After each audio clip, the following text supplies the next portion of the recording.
Brad. Hi there. Welcome, everybody. Also from Microsoft, we have Tom Drabas. Good morning, everyone. Or afternoon, depending on your time zone. Yep. So with that, I am going to turn it over to Bartley to kick off the introductory video.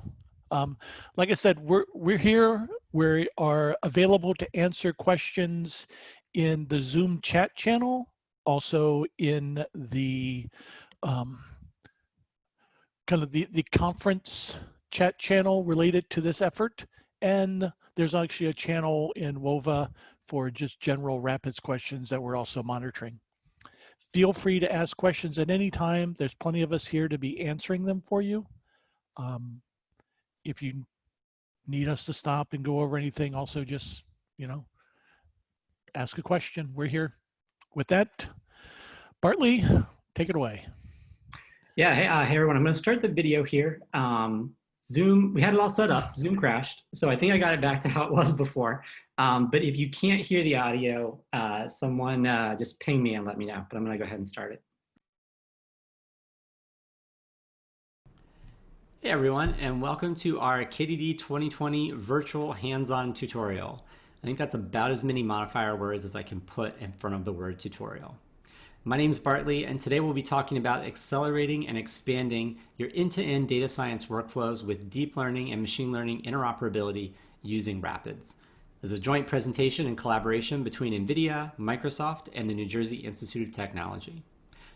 Before we get started with the hands-on notebooks and all of that great stuff, I want to talk a little bit about the contributors and the speakers who you'll be hearing from, and then set the stage for you and talk about what Rapids is and why Rapids. So first, let's introduce our speakers and acknowledge some contributors. First up, we have David Bader. David Bader is a distinguished professor in the Department of Computer Science at the New Jersey Institute of Technology. Previously, David served as a founding professor and chair of the School of Computational Science and Engineering at the Georgia Institute of Technology. Brad Rees is a senior manager in AI infrastructure at NVIDIA and leads our Rapids cuGraph team. Keith is also a senior engineer of Applied Solutions Engineering at NVIDIA and leads the Rapids cuDF team. Keith's focus is on building GPU-accelerated solutions around data engineering, analytics, and visualization. Also from NVIDIA, we have Corey. Corey is a data scientist and senior engineer on the Rapids cuML team. He focuses on building and scaling machine learning algorithms to support extreme data loads at lightning-fast speeds. From Microsoft, we have Tom. Tom is a senior data scientist and has over 15 years of international experience working in the airline, telecommunication, and technology industries. His PhD is in airline operations research from the University of New South Wales. And we have Josh Patterson, our fearless leader. Josh Patterson is a senior director of Applied Solutions Engineering at NVIDIA and leads all of the Rapids development work. Previously, Josh worked with leading experts across the public and private sectors as well as academia to build a next-generation cyber defense platform.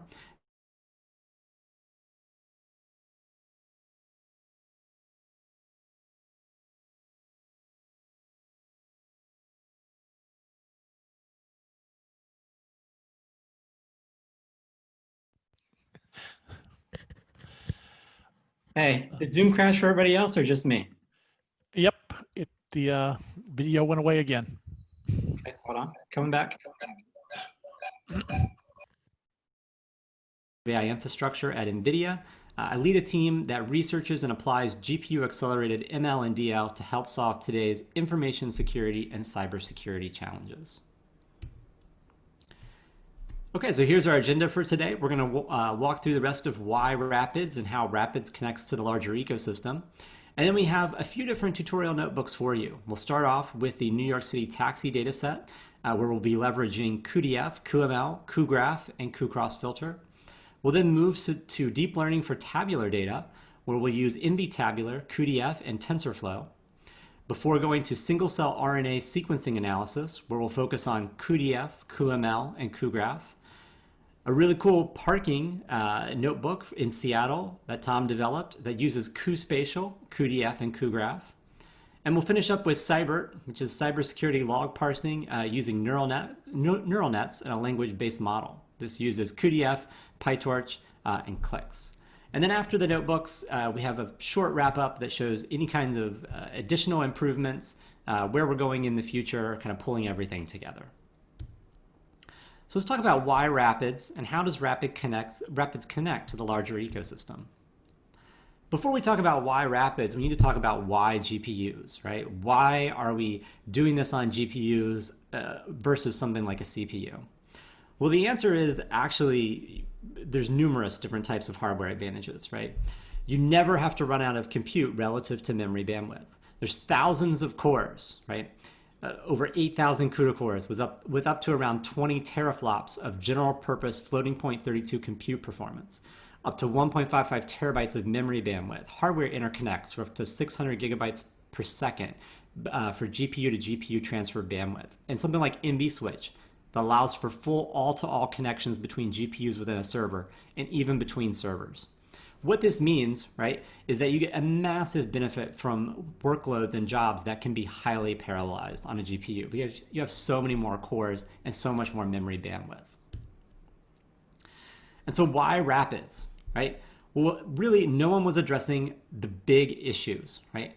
Too much focus on just algorithms and not workflows. No coordination between tools and frameworks. There's too many data formats, too much data marshaling between formats. All of this copy and convert.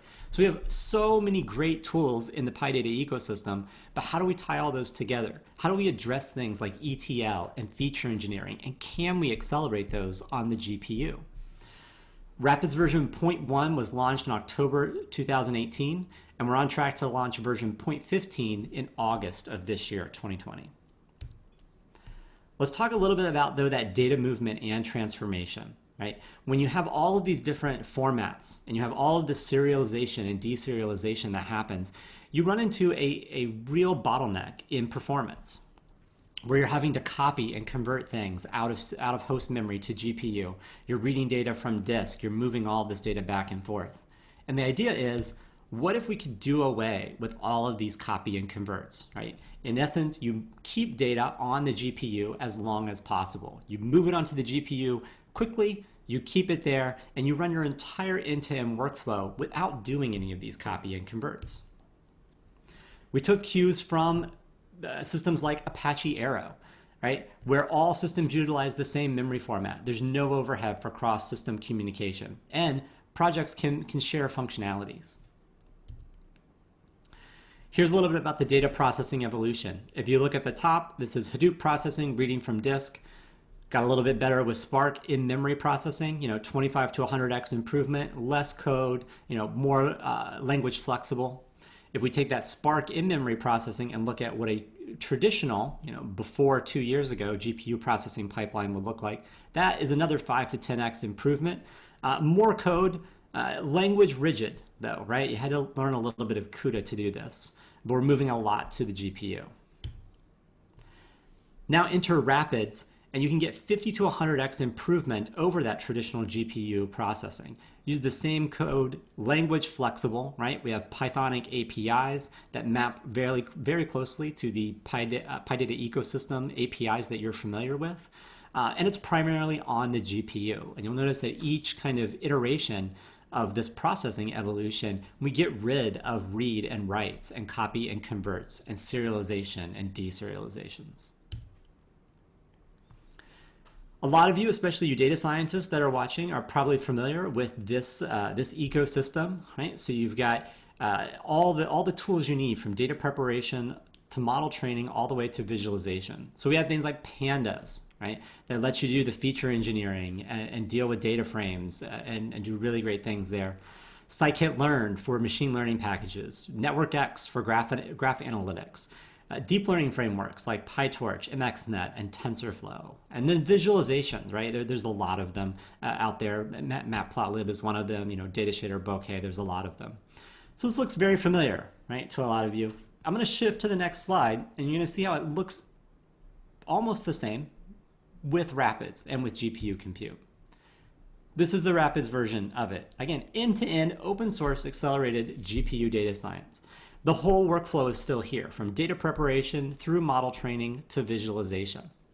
And if you look in the purple boxes, we have the same types of packages for analytics and for doing feature engineering and getting data in and out. We have cuDF and cuIO. For machine learning, there's cuML. For graph analytics, cuGraph. I don't know if you're sensing a theme here, right? For visualization, things like cuCrossFilter, PyViz, Plotly, and then those same deep learning integrations that you had before, PyTorch, TensorFlow, and MXNet, just to name a few. The difference here is that this is end-to-end on the GPU. And once you move data onto the GPU, we do zero copy in memory, right? So you can operate on this data without copying it and converting it around once it's in GPU memory. It saves you a ton of time. It's lightning fast on real-world use cases, right? Up to 350x faster on some of these queries, which translates in hours to seconds. These are some results from TPCx BB. It's a data science benchmark consisting of 30 end-to-end queries that kind of run the gamut. They represent, real-world ETL, machine learning workflows, even some sentiment analysis and things like that. And they involve structured and unstructured data. This can be run at multiple scale factors, right? Scale factor 1, which would be 1 gigabyte, up scale factor 10, which would be 10 terabytes, right? 10K. The rapids result at scale factor 1K using 2 DGX A100s and scale factor 10 using 16 DGX A100s show that we can do dramatic speed up and cost savings. So at scale factor 1K, a 37.1x average speed up, scale factor 10,000, 19.5x average speed up, 7x speed up if you normalize that for cost. Like I mentioned, we have packages that span the entire data science workflow. ETL using cuDF, right? This is cuDF, a single GPU speed up versus pandas for doing operations like merge, sort, and group by on 10 million or 100 million rows, right? You'll see on single GPU versus CPU pandas are 970 times faster than CPU on 100 million rows for a merge operation. And this is running on NVIDIA DGX1 using 1 Tesla V100 32 gig versus an Intel Xeon, the CPU that you have there. cuIO is faster data loading, right? In order to get your data in and do the ETL and do the feature engineering, you have to actually load the data in. So we support all kinds of accelerated data loading. We follow Pandas APIs, provide at least a 10x speed up on things like CSV readers and writers, Parquet readers and writers, ORC readers and writers for all those Hive tables that you have out there, JSON and Avro readers, as well as new technologies like GPU direct storage for bypassing PCIe bottlenecks, right? So you don't have to go through host memory to get data into your GPU. You can read directly from NVMe storage. All of that is there, right? And you can see some benchmarks here. A Pandas read on this New York City taxi data set, one of the CSV files, 29.2 seconds versus a cuDF read, 2.12 seconds, right? That's a 1.9 gig file. I mentioned cuML, right? cuML is the GPU accelerated scikit-learn type package, right? It supports a lot of different analytics and a lot of different techniques. Things like linear regression, logistic regression, KNN, all the way through inferencing, random forests, clustering like k-means and dbScan, to decomposition and dimensionality reductions like tsne, UMAP, and principal components and SVD. There's more being added all the time, right? So go to the Rapids GitHub page, look for cuML, and we'll list out all of the analytics and all the techniques that are coming. Here's some benchmarks of cuML. Again, single GPU cuML versus scikit-learn on the CPU. Again, single GPU, so not a whole cluster of GPUs. It's one V100 versus two 20-core CPUs, right? And you'll see the speed up over a CPU for 1 million, 2 million, and 4 million kind of rows or records there. Forest inference is new to cuML. So cuML has a forest inference library that accelerates prediction, an inference task, right, for random forest and boosted decision trees. It works with all of your popular existing saved models like XGBoost, Lite, GBM, the scikit-learn random forest, and the cuML random forest soon. Right? It's a lightweight Python API, and a single GPU can infer up to 34 times faster than XGBoost dual CPU. XGBoost and Rapids, right? Better together. Rapids 0.14 comes paired with XGBoost 1.1. XGBoost now builds on the GoAI interface standards to provide zero copy data import for cuDF, CuPy, Numbut, PyTorch, and a lot more. And the new objectives support learning to rank on GPU, right? And you'll see some XGBoost speed up on GPU over there on the right, comparing a single NVIDIA V100 GPU to dual 20-core Intel Xeon servers. And again, that's speed up. Rapids integrates with your cloud ML frameworks, right? So things like Amazon SageMaker, Azure ML, and the Google AI platform, right? And technologies like Ray, Tune, and Dask ML. Our team works very closely with major cloud providers and open source software solution providers to provide code samples to get you started with hyperparameter optimization in minutes. And we actually have a whole site dedicated to that. If you go to rapids.ai/HPO, you can see much more information. Here's the HPO use case. It's a 100-job random forest airline model. And essentially, we see huge speedups that translate into over a 7x total cost of ownership reduction. Right? If you look at Rapids with the purple bar and scikit-learn using the blue bar there. You have a cost comparison versus speedup comparison. That's a little bit about cuDF and cuIO and cuML. And now let's talk about cuGraph. cuGraph, think accelerated network X type applications. So everything from community-specific analytics like Louvain, K-Core, and K-Trust to link analysis like PageRank, personal PageRank, link prediction, Jacquard, weighted Jacquard, and measures of centrality like CATS and betweenness, as well as traversal methods like SSSP and breadth-first search. cuGraph is also constantly adding new technologies. Most recently added is a Force Atlas 2 layout engine, right, that can be piped into your favorite visualization technique like data shader. cuGraph is exceedingly fast, right? These are single GPU cuGraph versus Network X, and you'll see various different data sets there. So a data set such as the AS Skitter data set, which has 1.6 million nodes, over 22 million edges, and over there on the right-hand side, the left-hand side, if you look at the AS Skitter performances, you'll see the speed up for Louvain versus Network X. So 6700X speed up in Louvain, 1449X speed up in PageRank. But PageRank actually gets really, really fast, right? PageRank per iteration runtimes, if you look on the graph there on your left, for Spark nodes, 10, 20, 50, and 100 Spark nodes, you'll see the runtime with 100 Spark nodes, 558.2 seconds, with 16 GPUs, DGX2, right? A DGX2, which has 1632 gig GPUs. Again, this is one box, this DGX2. You can do the same PageRank calculation in 10.6 seconds. And this is the 8x big data Intel High Bench with 400 million vertices and 16 billion edges. PageRank on a 4 DGX A100 cluster is even faster, right? And you can see it there. I won't go into too much details. It's the Common Crawl 2012 data set and the synthetic graph per iteration, 0.187 seconds and 0.74 seconds respectively. It doesn't just stop, though, at machine learning and graph-based analytics. There's also packages like Geospatial. Geospatial is great for all of your spatial type tasks, right? It uses cuDF for data loading, cuGraph for routing optimization, and integrates with cuML for clustering. Right?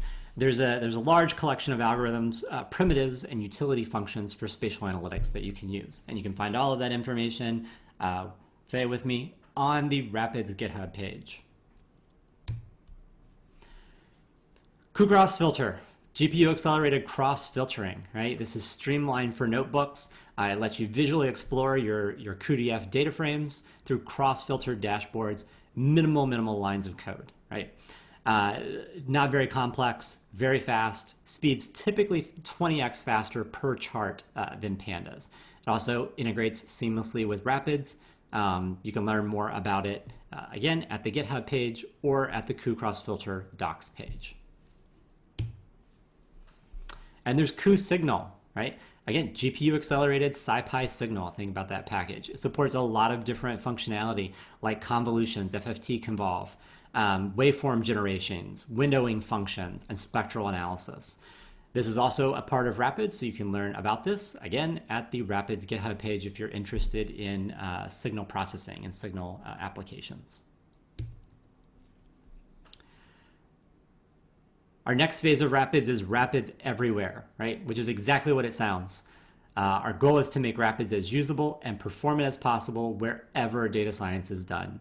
So you can see we already kind of integrate with a lot of different projects and a lot of different packages.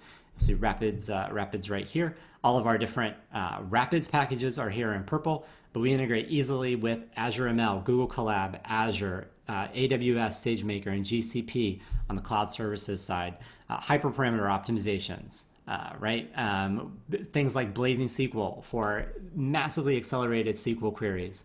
Visualization libraries like Plotly, Data Shader, and DEC, as well as deep learning frameworks like TensorFlow, PyTorch, MXNet, and Chainer. You're going to see two of our tutorial notebooks here today show how we interoperate between TensorFlow and PyTorch, right? There's an example using NVTabular that integrates with TensorFlow, and there's an example using a BERT-based model with PyTorch. Okay, so with all of that up front, let's get started with the meat of what you came here for today.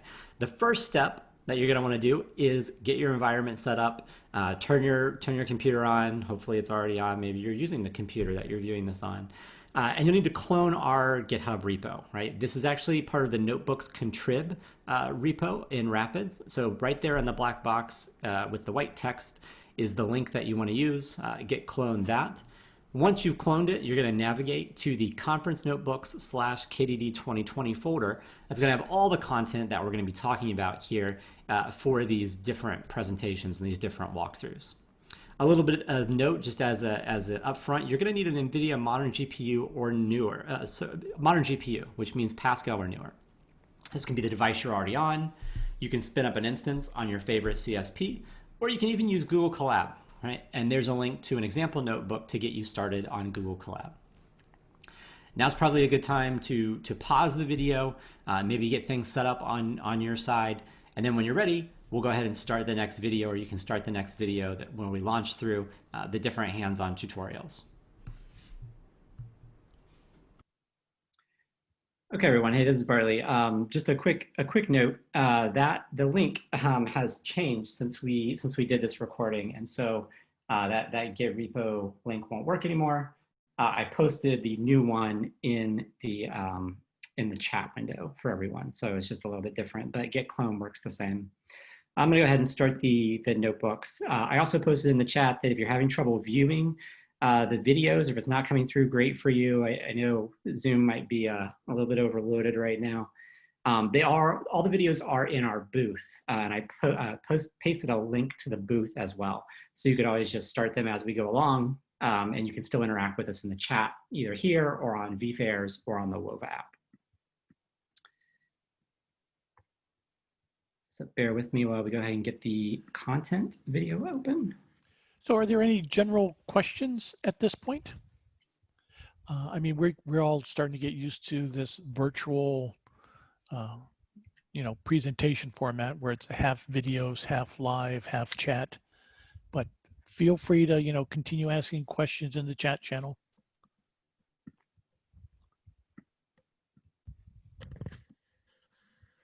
Absolutely. Okay, I'm going to go ahead and start with the first notebook, the taxi notebook.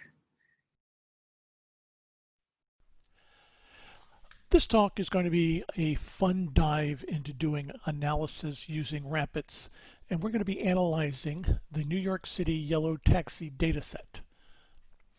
This dataset is from 2016. There are some newer datasets, and I encourage people later on to download the newer ones and see if there's any difference from what we're presenting here. This is going to be a beginner to intermediate level talk. So we're using QDF to do some basic ETL and statistical analysis, show how you can take all that and tie in machine learning with QML, also tying in graph analytics through QGraph, and we'll wrap up with some simple visualization using the Q cross filter. Since I'm on a machine that has multiple GPUs, the first thing I need to do is set the GPU that I want to use for this run. So I just import the OS and I define environmental variable. And now I also want to go through and grab how much memory is available on this GPU. I am basically just doing a system call out to NVIDIA SMI and asking for the amount of memory and then pulling out the response that matches the GPU I'm on. So this is just straight Python. I'm now going to import QDF, and there's a utility function in there to print out the device name that I'm using, and then I'll add in the amount of memory available. So in this case, I am running on a Quadro GV100 with 32 gigs of RAM. And I'm going to use that amount of memory later on as I start loading data so I don't overload the GPU. Also want to go through and import RMM. RMM is the Rapids Memory Manager. And I'm going to set Manage Memory to True. Basically, I'm going to allow the use of unified memory. This will allow the GPU to automatically page in and out of data as needed. This way, as we're running through things and we're creating a lot of temporary result sets, if I don't clean them all up, things are not going to crash. So I import RMM, I set the variables, I just call reinit. Let's go ahead and import all the other libraries that we're going to be using. So the first thing to do is download the data. I've defined two data structures here. One is just the top level of the current directory I'm in, and then I'm going to put all my data in this NYC taxi folder. There is a second Python script available in this folder here. What I'm going to do is check to see if this directory exists. If it doesn't, I am going to call a function in this Python script that's actually going to go and download all of the data. Since I've already downloaded data, whoops, I have to run this one first. Then I'm going to download the data. Since I've already downloaded it, it doesn't take any time. Downloading the data can take between 10 minutes and an hour, depending on your network speeds. Now, if you're familiar with Python and with pandas, there's a read CSV function. We have that same function in QDF, and there's two ways that you can just give it a file name. It will load the file. It will read the first line to determine the column names. And then for every column, it will try to automatically determine what the data type is. Determining data type can be a kind of a slow operation. So if you already know the column names and data types, it's preferable to just define them up front. So in this case, I'm defining each of the column names and the types. There are a few columns in here that I don't want to use. So I am just going to specify a subset of columns to pull out from here. I'm also doing this just so you can see how to do that. Okay, before loading the data, I'm going to go through each of the downloaded files, get the size of the file, and then have a running total of, the accumulated amount of memory that this would take up. So it just steps through every file in that directory, gets the size, adds it up, and if I look at the results, I can see the file name, how big that file is, and then the accumulation. Since I have 32 gigs of memory on this machine, I should be able to load all 6 data files. So to load it, I'm just going to call read CSV, step through every file in the files, call read CSV, which returns a data frame. I am then going to concatenate all of my data frames together, and that will be my answer. And for the read CSV, I pass in the file name, the name of all the columns I defined, all of the data types, skipping the first row because that is basically the header row, and since I've defined my columns, I don't need it, and also specifying only to use the columns I'm interested in. Now we are working to make all of this faster. So, you know, right now I read in 69 million records in a little under 7 seconds, which isn't bad, but we are trying to get that even better. Now, you know, in most real-world data sets, there's always bad data, and we want to go through and remove that bad data. But just for fun, let's look at the bad data and see, you know, how bad it really is. So the question is, you know, what is the max fare that was charged? So, if you're familiar with Pandas data frames, all of the QDF data frame functions operates just the same. So I have my data frame called taxidf. I am going to get the fare amount column, and I'm just going to call the max function on it. And in this case, it comes back saying the max fare was $628,544.74. So that is a pretty huge fare. So let's go ahead and get that entire record so we can see what was going on. So I'm going to call the max function again on fare amount. I'm going to save that as a variable. I'm then going to use that variable in a query. So my query in this case is fare amount equals. I have the @ sign here and my variable name, so that tells the code to parse out this string right here as a variable. So I run this and print it out. So now I can see that for this case, it took no time to make this trip. There was a single passenger, distance is 0. They were charged, you know, $628,000, $488 surcharge. They didn't give any tip. So that is definitely, well, it definitely looks like a bad record. Also for fun, let's see what the farthest trip was, you know, who got in a cab and went the furthest distance. So again, I'm going to take the data frame, this time the trip distance column, also calling max. So now we can see that a cab driver drove 19 million miles on one fare. And again, I'm going to pull out that variable and use it in a query. So now I can see that this fare of 19 million miles took 20 minutes. The fare was $2.50 with a $1 surcharge. So not bad, you know. For roughly $4, you can go 19 million miles in New York City and only take you 20 minutes. So we're going to go through and clean up all this data. So I want fares that are less than $500. I want to get rid of any passenger counts over 6, so don't want any vans and buses. I also want to restrict the pickup and drop off to just the New York City area. So I don't want to look at people that, you know, fly into New York, get in a cab, and go up into, you know, Maine or someplace else. And again, I'm just going to call the query function, and this time pass in a long list of query parameters. So for homework assignment, kind of the question is how much data was removed, and, you know, was anything of interest removed besides the humorous bad data.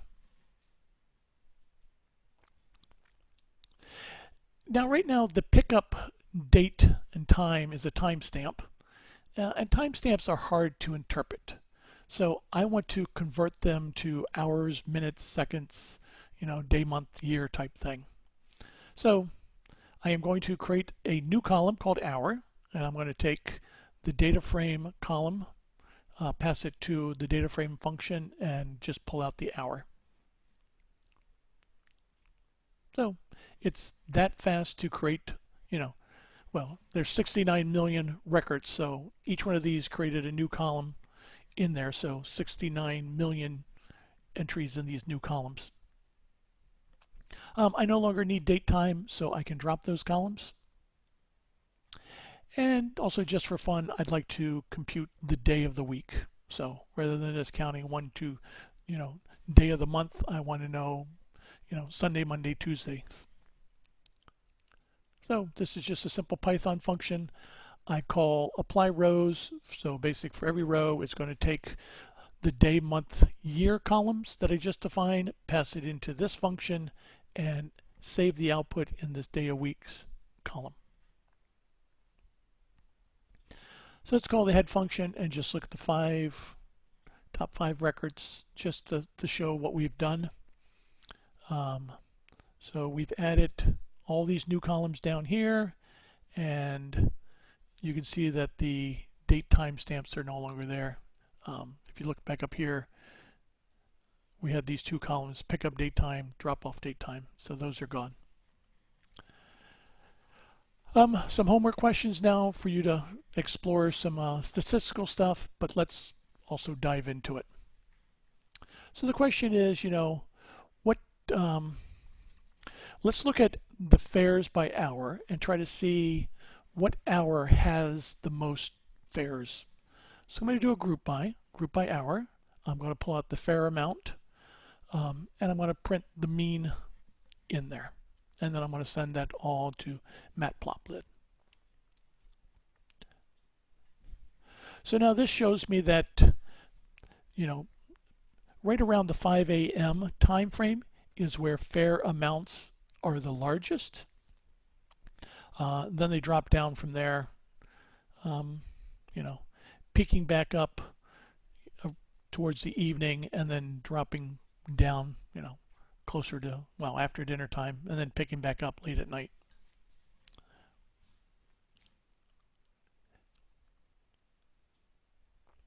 So now let's take this and see which hour of the day gives the best tips. So I'm going to do a group by hours again, pull out the tip amount, find the average tip for that time frame, export it to pandas and run it through Matplotlib.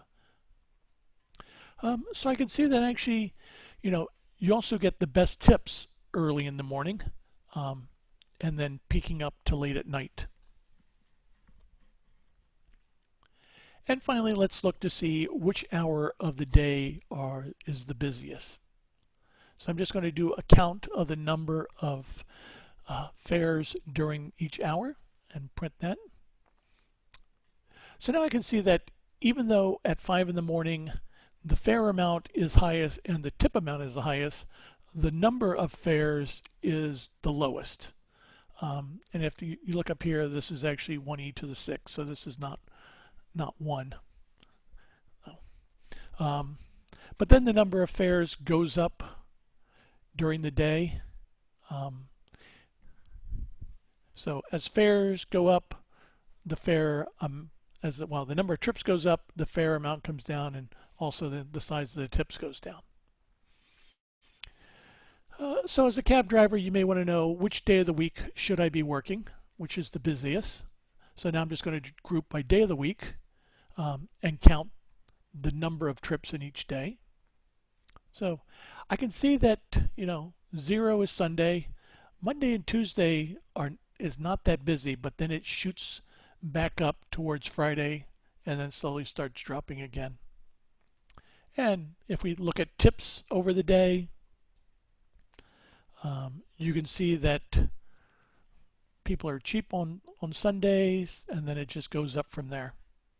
So if you work, Friday, Saturday, it looks like there'll be the most fares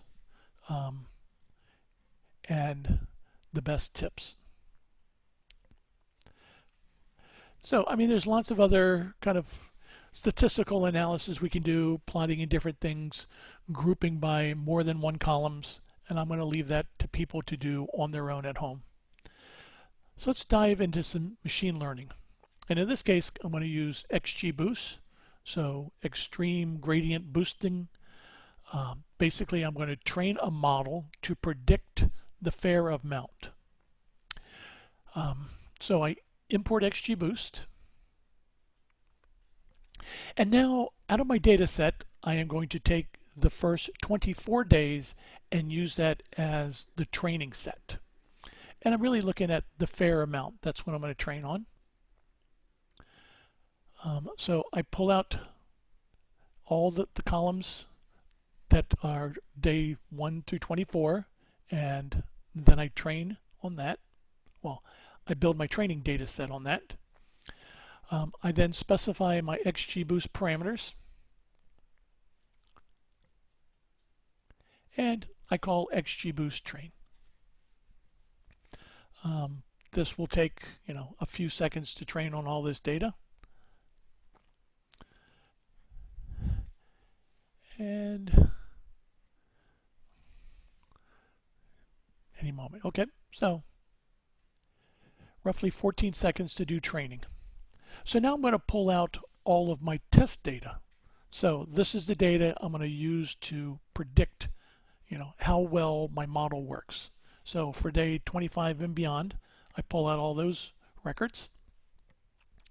I build my D matrix, which is what XGBoost wants as an input. And this time I'm going to call predict. So I take the trained model from here, call predict. I pass in all of my test data, and it's going to, for each entry, predict what the fare should be. And, well, at 134 milliseconds, so that's pretty fast. I am then going to look at my error to see how well I'm doing. In this case, so the actual fare amount was $9. The model predicted $8.60. So it's pretty good, Actual fare amount was $41. Prediction was $39.33. So the overall error is not that bad.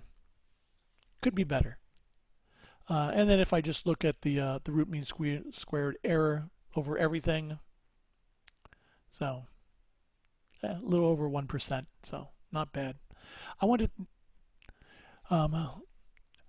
it'd be interesting to go through and train on more than one column, or if you want to say, what's the fare? Can I predict distances from them? Please play around with this. Try different models, different things. Since it doesn't take too long to train a model and do some predictions, explore all sorts of options. I'm going to do some cleanup here. And now let's dive into graph analysis. The thing with graphs is that you want to define all of your vertices so that the vertex IDs start at 0 and are contiguous. In this case, we don't have vertex IDs. We're going to use the lat long information. So I need to figure out all of the unique lat long areas, dedupe all of that, come up with a unique set, and assign a value to each one of them. And just really going to use an index. So once I have a list of unique ones, it is just going to assign them a number from 0 to however many are in that list. So I am going to get the pickup lat longs, drop all the duplicates, just rename things to long and lat, so this way I can join pickups and drop-offs. I do that same thing with the drop-offs.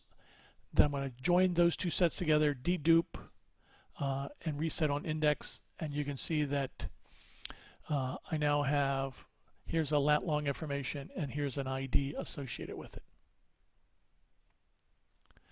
And in this case, I came up with 49 million unique points. So I'm going to take that data now and join it back against the other data. So what the merge does, it will join two data frames. So the taxi data frames and then the node data frames, and it's going to join it on a column called lat and long. And I renamed, pickup to lat and long, and also going to rename drop off lat and long. So I join my new vertex IDs on all the pickups. I join my vertex IDs on the drop-offs. So now I have data that just has my 2 vertex IDs, and this forms an edge.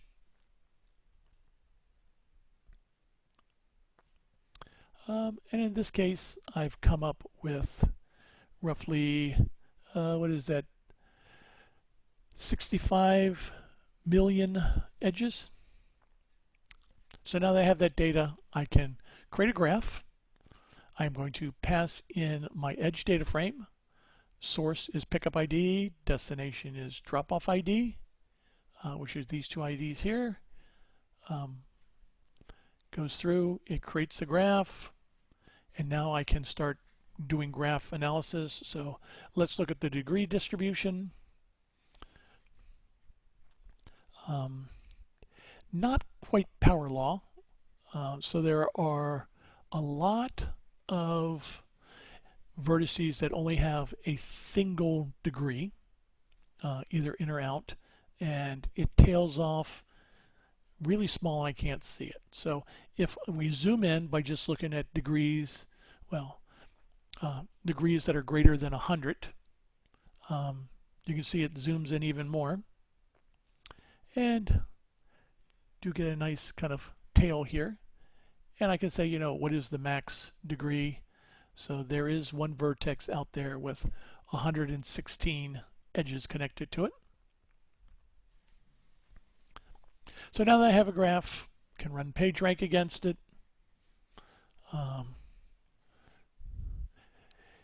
In this case, I did take the time to specify all the default options. You don't really need to specify them if you're going to use the defaults, or you can just specify G. So 3.5 seconds to process all this data, which would I say 65 million edges. Just do a quick sort of the PageRank scores. The top vertices have very low PageRank number, which really wasn't surprising since it did not seem like the graph was well connected. But let's take a step back now and say, going through all of the process of deduping my data, creating unique vertex IDs and all, it's not the easy way to do graph analysis. So let's look at the easy way now. I'm going to clean up my data. In this case, I'm just going to quickly just pull out a few smaller columns, kind of the pickup and drop off lat longs, and I'm going to create a new column called count and assign it a value of 1. I'm going to go through and do a group by.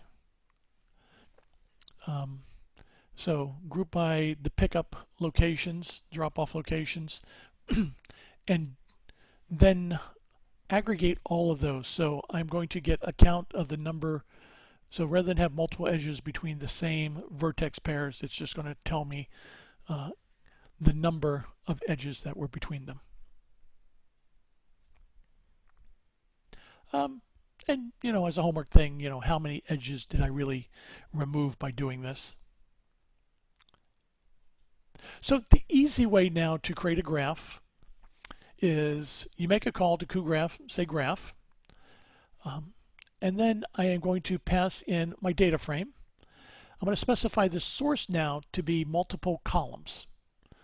In the first case, I specified my source just as that newly created pickup ID and drop-off ID. In this case, I am going to say that my source is pickup longitude, pickup latitude, drop-off longitude, drop-off latitude. So I'm specifying these columns as is without doing any conversion to them.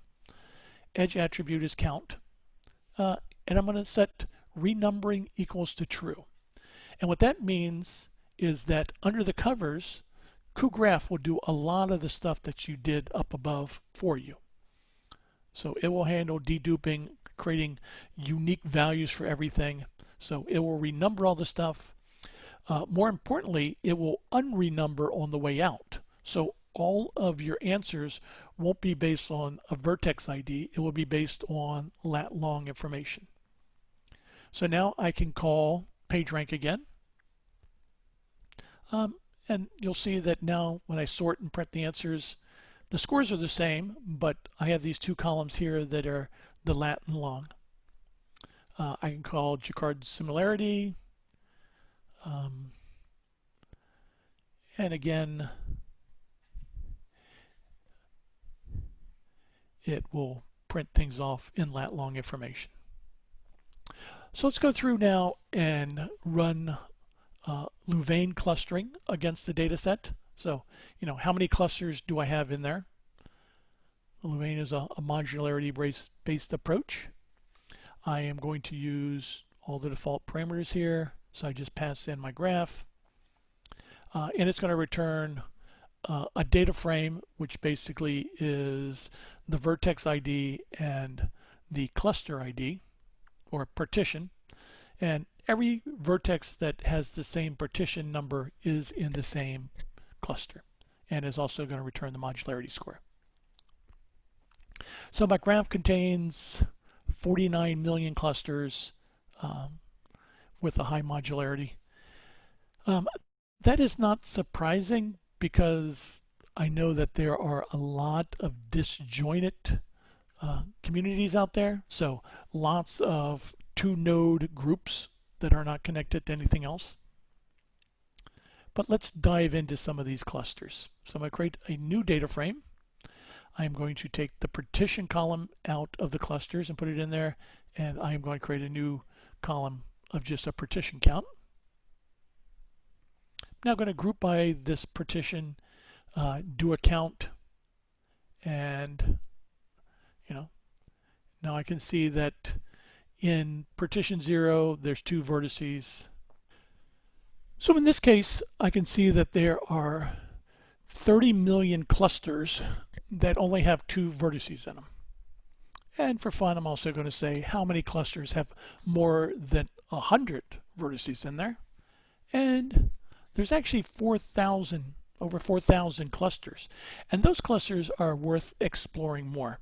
So I encourage people to take this take what you learned here, do a subgraph extraction around that cluster, and then run further analytics against it.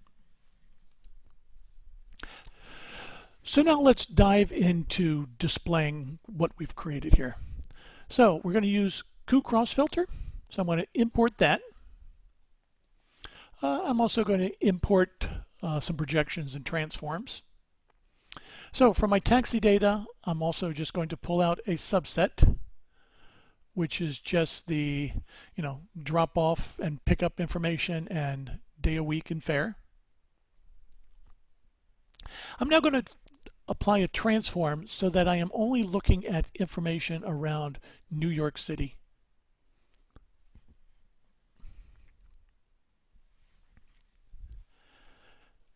And this should run pretty fast.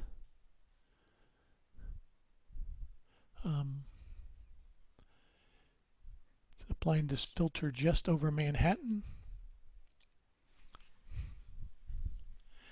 Okay, and now I'm going to take my temporary data frame, which was this subset.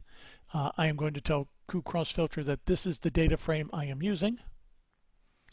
I am going to import my kind of geographic location here. I'm going to create a kind of a scattered geoplot of the drop-off X location, drop-off Y location. And then I'm also going to have 2 secondary charts of passenger count and fare amount. And I'm going to go ahead and create my dashboard. And then click show. And what this will do is we'll start a web service that will display a heat map here so I can see all of the locations. So every blue dot is a pickup or drop off point. I can also see, passenger count. I can now go through and start filtering, filter out data.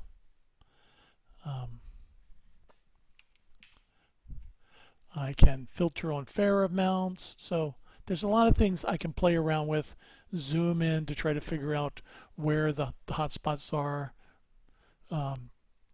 play with my data, see how it filters, all dynamically now. And I'm going to stop my display there and wrap it up. So thank you very much. If you have any questions, please post them and I'll be happy to answer them. Hey everyone. So we're moving on to the next notebook. I just wanted to mention that we're still in the chat. So if you have any questions or anything like that, please utilize the chats. We're just going to kind of keep moving forward. I might try to adjust the resolution here. I don't know why it's stretched wide, but I'm going to go ahead and get the audio started for you. Welcome to this part of our KDD hands-on tutorial, this time coming to you virtually. I believe for the first time, a virtual hands-on tutorial. My name is Bartley Richardson. I'm a senior data scientist, an engineer at NVIDIA, and specifically inside of NVIDIA, I lead a team of applied researchers and developers that look at how can we apply GPU accelerated compute to cybersecurity and cybersecurity use cases. We're going to talk about cybersecurity and a use case for that in a different part of the tutorial. But for right now, I want to talk about tabular data, and in specifically NVTabular. And we're going to walk through an example that shows you how to use NVTabular, and we're going to apply it to a Kaggle competition, and we'll go through the notebook and show you how to do all of that. So you've seen me, right?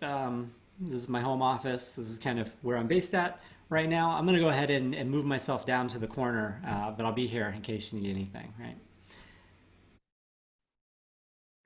Sorry, everyone. I'm going to go ahead and try to open a different file so that we can, it might look a little bit better. I don't know if something got messed up in the encoding or not. Just give me just a second and I'll have it open for you.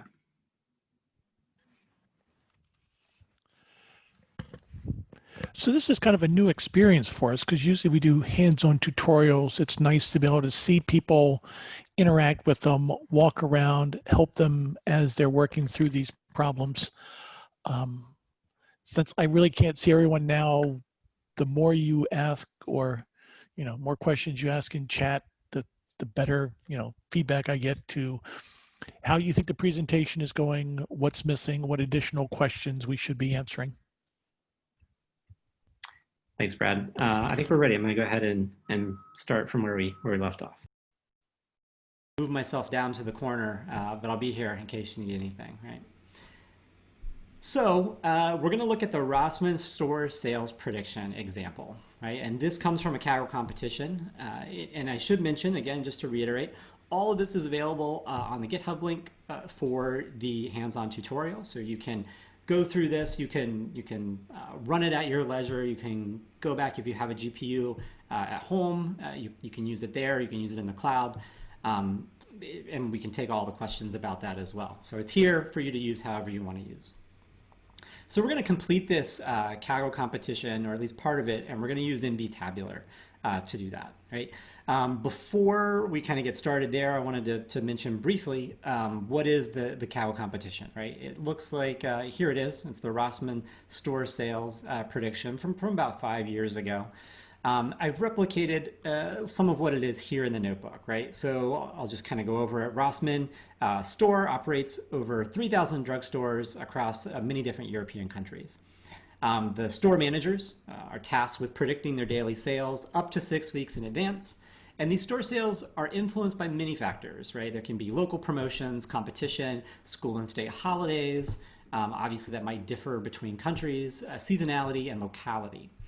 And so it's highly variable, right, and highly localized. And with these thousands of individual managers predicting sales based on their unique circumstances, the accuracy of such a prediction model can be quite varied. Right, and essentially what we want to do is we want to use these various features of this data set to predict sales for the Rossmann stores. Right? And we're going to use that. There's a lot of different ways you could do that. right? You could do a random forest classifier. You could even do a naive Bayes type model. And really in practice, like for those data scientists out there that are joining us, it's really a great idea to try a variety of models and maybe cross-validate those models. We only have a limited amount of time with you today, and the theme for this year's hands-on tutorial that we're doing is really interoperability. And how can you use various different packages that reside on the GPU to build out your workflows, right? In ways that you might not have known. Maybe some of you do, which is great. Some of you might not have known you could do this end-to-end on the GPU. And so that's really what we want to show. Now, tabular data is everywhere, right? Being a cyber person, I deal with a lot of tabular data. Yes, it's messy and unstructured in some regards, but it ends up being mostly tabular.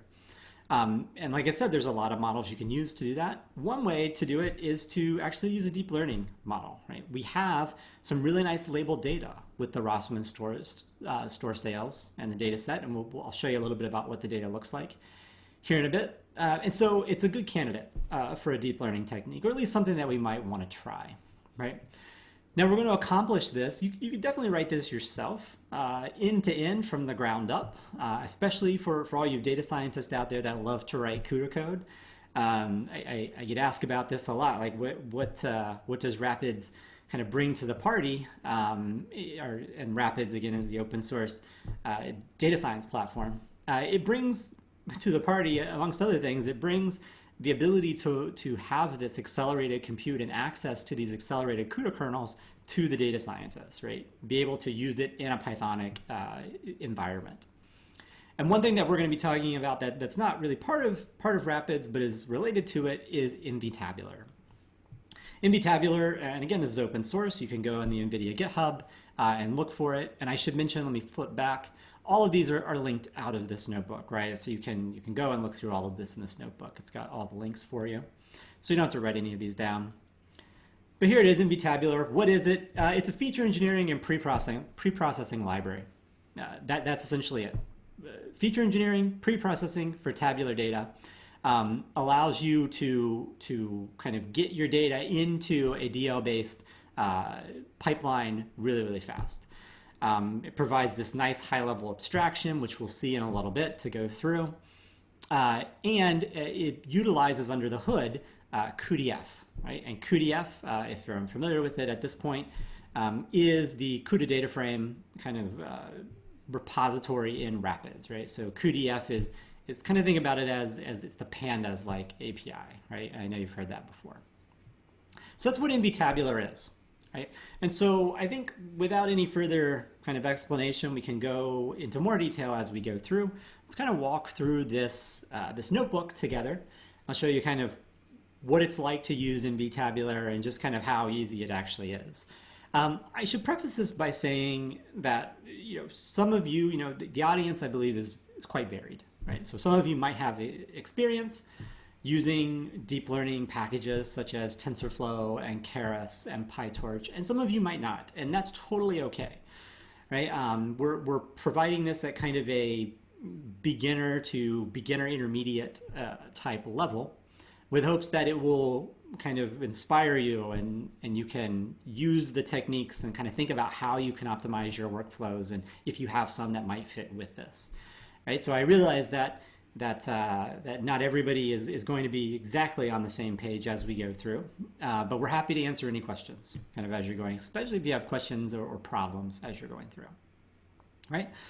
So with all that, let's kind of get started, right? It's always a good idea, right? Let's check and see if we have a compatible GPU. If we don't, this is going to be real fast, right?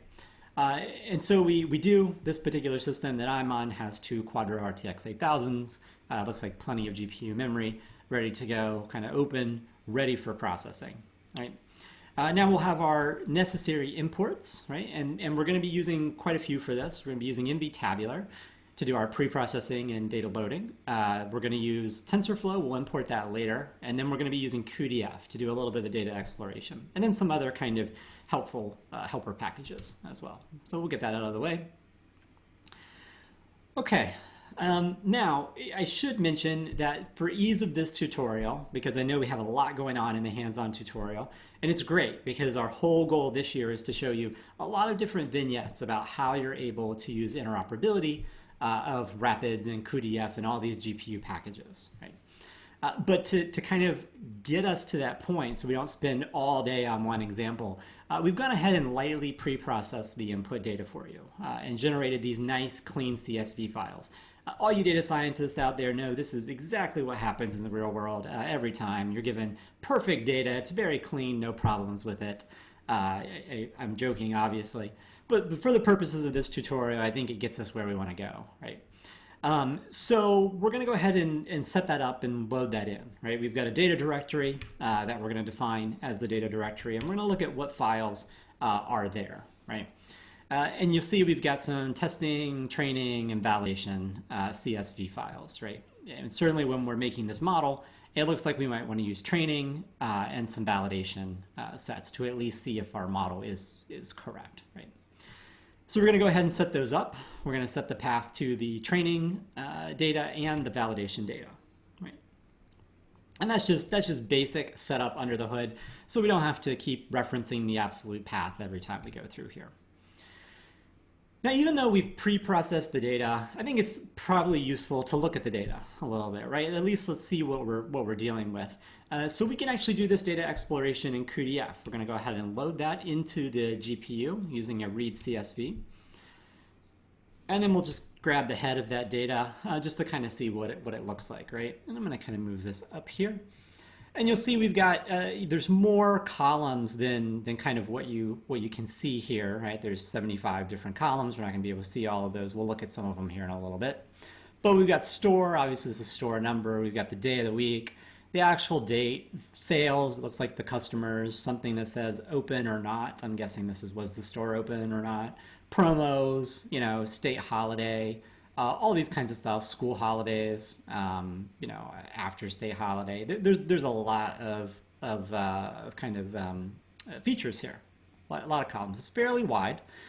And so what if we just select one? I just want to take this first row, right, and kind of look at what it looks like. This, right, as you can see, we're kind of going back to pandas, and this is the great thing about cuDF is it's really easy to go back and forth from pandas to cuDF from pandas, all of that stuff.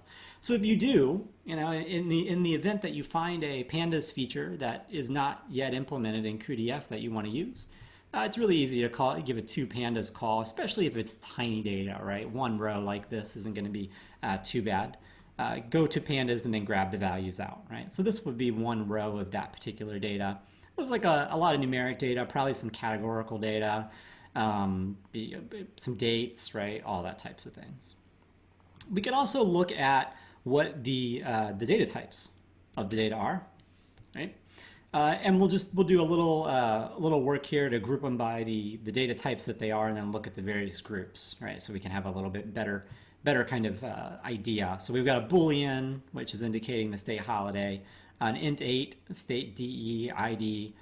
We've got some int64s, which are store, day of week, sales, customers. You know, I won't read these all to you, but it includes things like looks like the low temperature, the high temperature, the mean temperature, all of that kind of thing, which I'm assuming could potentially drive customers, right?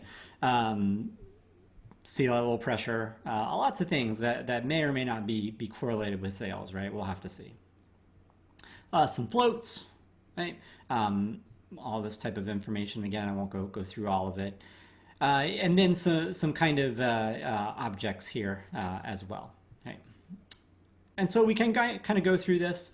By repeating this process, we can assign all of these columns into variables that link common data types, right? So rather than use kind of 5 different data types, I'm going to put them into 2, really. I've got categorical columns and I've got continuous columns. So I've chosen some categorical columns, which would be store, day of week, year, month, day, state, holiday. It's just a different way of thinking about the column, right? It doesn't necessarily matter about the data type, but what's being held in this particular column is a categorical variable. And then I've got continuous columns, right? Things that can be on a kind of a spectrum. So, competition distance, temperatures, all that types of things. And again, don't forget about what we want to do. We actually want to try to predict sales and make a model for sales prediction. And so I'm going to use the sales column as my label for this particular data set. Again, when we're doing this type of deep learning for tabular data, we'll need a target, we'll need a label. And so in this case, we're looking to predict sales. Sales becomes my target. So go ahead and define those. Okay? That's all just set up, right? If you wanted to, we could go back here, and let's say you were unfamiliar with this data set, unfamiliar with this data type. You could certainly spend a lot more time in cuDF and in Rapids doing that data triage, right, and that data exploration. You can use things like cuCross filter or cuX filter to visualize out the data. You can visualize continuous fields. You can look at the distribution of data. You can look at kind of binning and frequencies for your categorical data. You could go and plot types of co-occurrence, right? You could go through and do a couple heat map plots if you wanted to, and things like that. Or you could just spend some more time kind of looking at the data. Because we kind of lightly pre-process data before you're seeing it, we've kind of taken a lot of that away from you, right? But nothing has to change about that process in your kind of data science workflow, right? You can still do that. And that's kind of, as you've seen, that's kind of the point of Rapids, is you can do that feature engineering, just like we're doing here, that you would maybe typically do in something like Pandas, or if you're using kind of a Spark-based approach, you could do all that on the GPU as well, right? That's another option for you using cuDF, right? But again, the point here is not to go deep into feature engineering and go deep into the bowels of cuDF. The point is to show how can we use all this interoperability, right? Because once you've got it on the GPU, once you've got your data on the GPU, it behooves you to keep it on the GPU and accelerate your pipeline there, right? So you don't have this constant moving of data back and forth across host memory. Okay, let's go deep into kind of NVTabular now, right? Again, remember we imported NVTabular as NVT. So everything you see something like NVT, we're actually using NVTabular for that, right? NVIDIA Tabular. So let's talk about a workflow. A workflow in NVTabular is used to represent kind of these chains of feature engineering and pre-processing operations. And I know I've talked about feature engineering before, and we probably have, you might have done some feature engineering up until this point. But there's, as you know, there's various stages of feature engineering, right? You might have to clean up the data a little bit before you even get it into a data frame in order to get to this point. And we might want to do additional feature engineering on it. Feature engineering might not be a one and done type thing, right? So a workflow can represent the chains of feature engineering and all of that pre-processing. It's instantiated with a description of the dataset schema, so it can keep track of how the columns were transformed. And remember, we kind of made that schema up here, right? We did some, and again, we accelerated past it, right? This would be drawn out in a real world scenario with your data. But we essentially investigated the data to a point where we were comfortable kind of creating the schema, and that's what we've done right here. Okay. Really important to note that as of this tutorial, right, and if you're viewing this in the future, this could be different, but NVTabular doesn't support transforming label columns, right? So that's why, for now, we're going to pretend it's a regular continuous column during this feature engineering phase. So here we have our workflow. We're defining some categorical names, cat names, and those are going to be our categorical columns. Our continuous variables are going to be our continuous columns plus our label columns, right? Remember, they don't support transforming label columns, so we're going to treat them as continuous columns. And then our label is going to be the label columns. And that, again, is just the sales, what we're trying to predict. Okay, we've got a workflow, but we probably need to add operations to the workflow, right? This workflow by itself really doesn't do anything. It just sets up the schema. So we can add operations to the workflow by leveraging the add function, and there's different various things we can do. Add categorical or continuous features, and add categorical and continuous pre-processes, right? When we're done adding all those ops, we'll call the finalize method, and then we'll kind of go through the rest of the tutorial. So what are these operations used for? Well, they're going to depend really heavily on what the data set is and what you're doing with that data set, right? For us, we're using it to fill missing values. So you can see here for our continuous feature, we're adding this continuous feature kind of, and we're calling NVTabular, operations, and fill missing values. Right? We're going to, for the sales feature right here, we're going to standardize that column around 0 with a standard deviation of 1, which is a log op. We're going to normalize the continuous columns right here. And we're going to transform categorical features into unique integer values, which is the always fun to say categorify, right? I really like that word, categorify. And we're going to do that all right here and then call finalize. If you'll permit me for a second, I'm going to switch over to NVTabular's documentation. All of this is documented here, right? So if you look back here, we're using add cont preprocess, right? We can go to the kind of documentation site. We can look that up.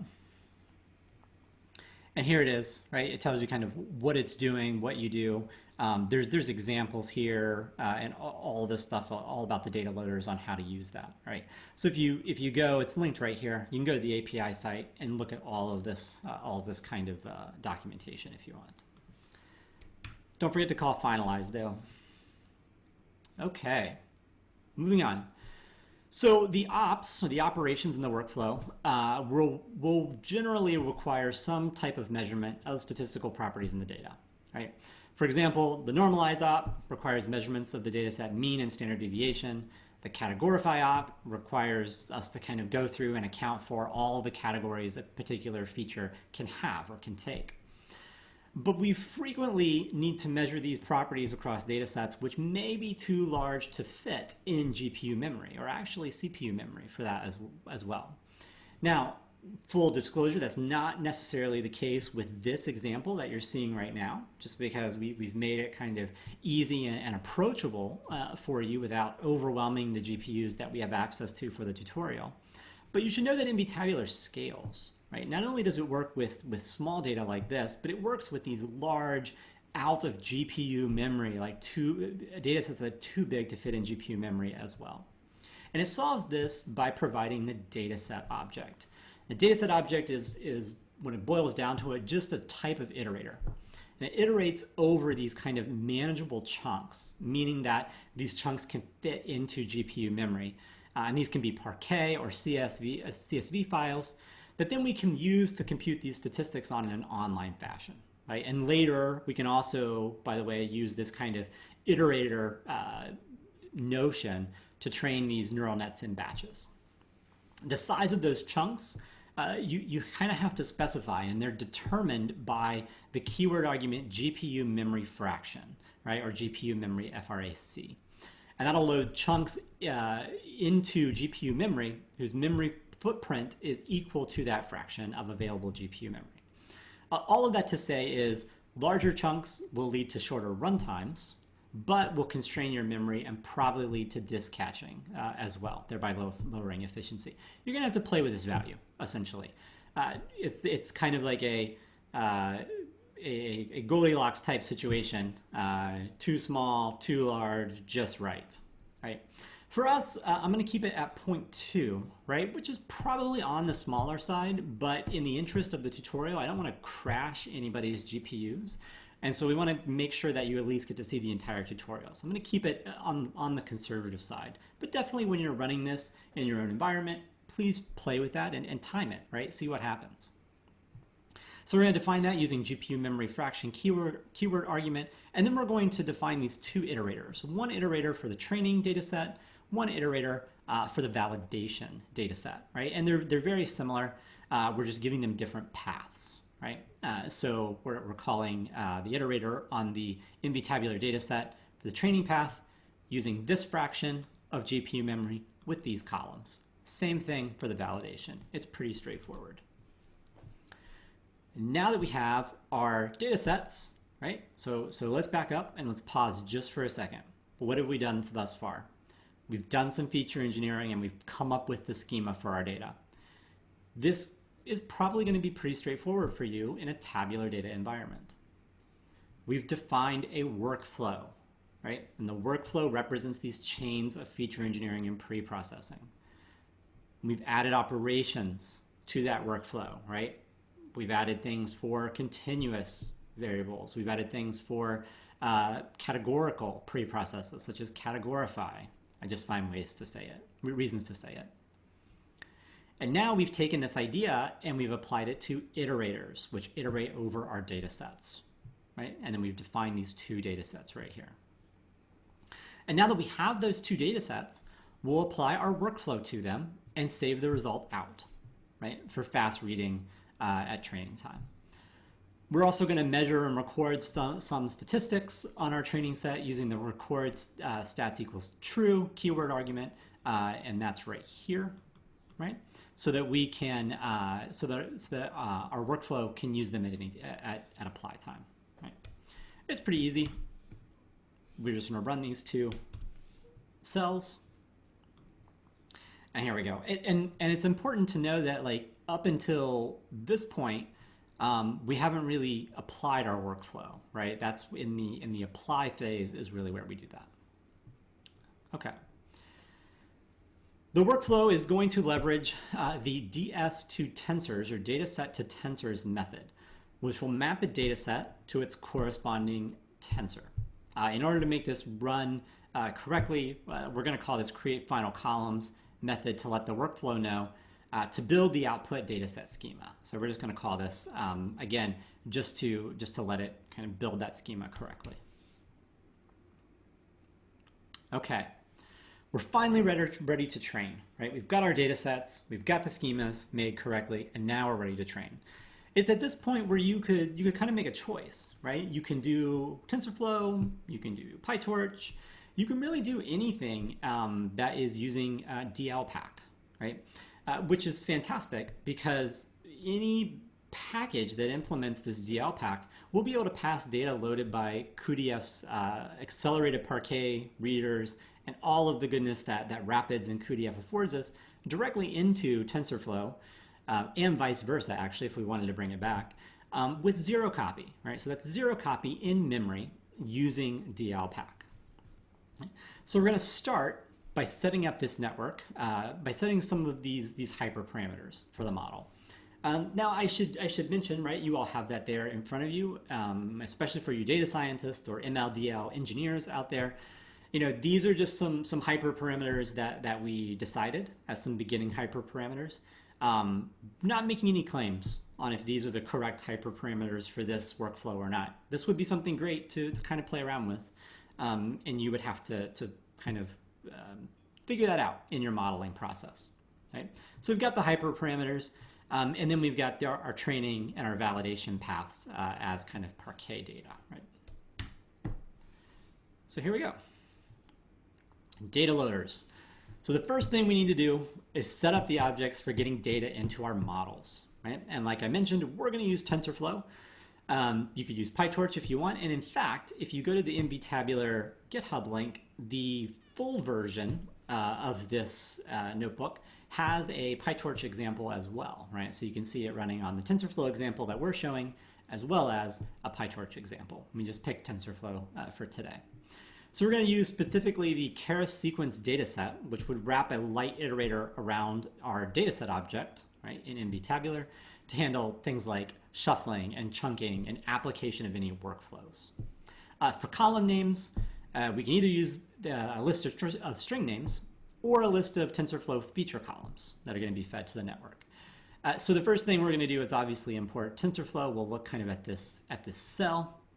We're going to control how much memory we give TensorFlow. If you're familiar with using TensorFlow, you're already kind of familiar with this. We're going to give it you can either do an explicit or a fraction of the free memory, right? And then from NVTabular, from the TensorFlow data loader, we're going to import Keras sequence dataset. We're going to create this cheap wrapper to keep kind of things kind of neat, right? It's just a function. You don't have to do it this way. We're going to instantiate those columns that we already kind of created. We're going to make our continuous columns. And then we're going to feed them to our data sets, right? So here's our training data set.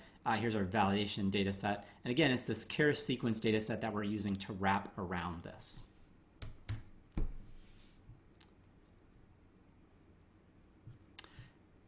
DLPack and TensorFlow 220 might have some memory link issues. Don't worry, but we're not going to worry about that for right now.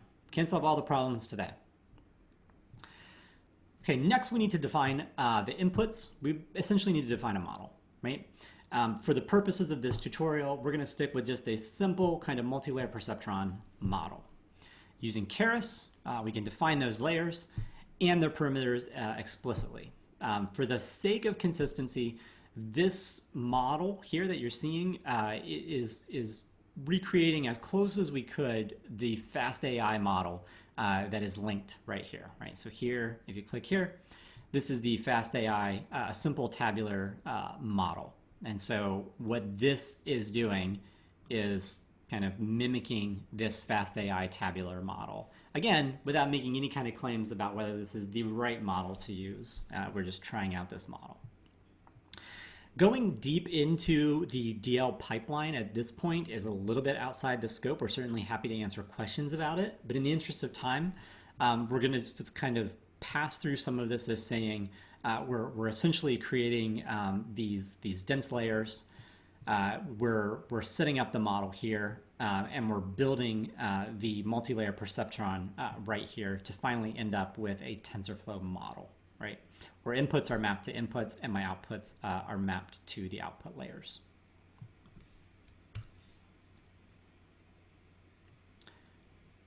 Okay, we're now going to define the optimizer and we're going to train our model, right? This is our last step.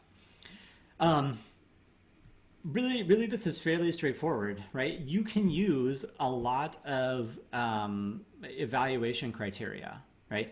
Kaggle in this competition used the root mean square percent error metric, right, to kind of score that competition. The formula for it is here. So we're going to build an implementation of that and use that for our model, right, for the evaluation criteria for our model. It's right here. Right, if you see it, we've kind of defined it as root mean square percent error for TensorFlow. And then essentially this whole step right here is where we're just implementing this particular formula. We've got the optimizer right here, and then we're going to go ahead and train this model and fit it, right, using the fit command. Right? So I'm going to execute this cell, and you're going to see it going through the various epochs. Scroll this up a little bit. So here we go. It's going through the 10 different epochs, right? And you're going to see, if you're familiar with kind of the output here, you're seeing the loss, the validation loss, and the validation root mean square percent error, right? Is what we're looking for, specifically the validation error. So we get all the way through 10 epochs. We see the root mean square percent error metric for our validation set is hovering around 0.3028. Right, which is not the best, right, obviously, but it does pretty good with minimal tuning of hyperparameters and without kind of a lot of thought given to what's the particular model and how am I using this model, right? We could go back and definitely optimize these hyperparameters, and you would want to do some tuning, and you probably bring some additional a priori knowledge in front of you. And I know we spent 30 minutes kind of going through here, but really if you were to build this from scratch, it's fairly straightforward, right? We got the data set here. We divided it into a couple different types of columns, you know, kind of specified a target column, made a workflow, did some cleaning of the data in the workflow, set up the iterators for the data set, kind of defined the data loader right here, defined a model in TensorFlow, and then defined our metric and our evaluation criteria, our optimizer, and then ran it. Right? There's not a ton of steps there, especially if you're already familiar with how to run DL workflows in TensorFlow or something like PyTorch. And so it gets you really fast from your data in a tabular environment all the way through a model. Now you could go much more complicated with this, right? It doesn't have to be a simple multi-layer perceptron model. You can throw it into any TensorFlow or any PyTorch model and kind of use NVTabular as your repeatable process for feature engineering and pre-processing. What's nice is that, one, it kind of consolidates all of this typical pre-processing and feature engineering that we do into a really easy to use package. And then two, it incorporates this idea of an iterator for the data set, which means you can work on data, especially where you need to calculate metrics across the columns, right? But you can work on data that is too large or prohibitively large to fit in GPU memory or even CPU memory in one chunk. Right? So you could certainly write your own version of NVTabular and its data loaders, but our hope is that by providing this to you as open source software that you can readily use with both TensorFlow and PyTorch, that it will accelerate your workflows and really get you to a point where you can focus on the modeling and don't have to focus on the feature engineering and the pipelining and all of that. I want to mention that NVTabular does have a really great API and documentation website. So again, by going to the GitHub, you can kind of read all about it. Right? It has all of the things to get started. They have a Docker container that you can pull and get started directly in. The Docker container has all of these examples and more. If you kind of go to the examples folder, right? We did the Rossmann store sales example right here, but there's other ones as well that you can use. You can also install NVTabular using Conda. Right? So Conda install. If you're using Python 3.7, just replace this with 3.7 and that works as well. There's a little bit more information about kind of what it's doing as well. And then here's the one we went through with the Rossmann stores data set. I mentioned it previously, but there's a whole API documentation about how it works.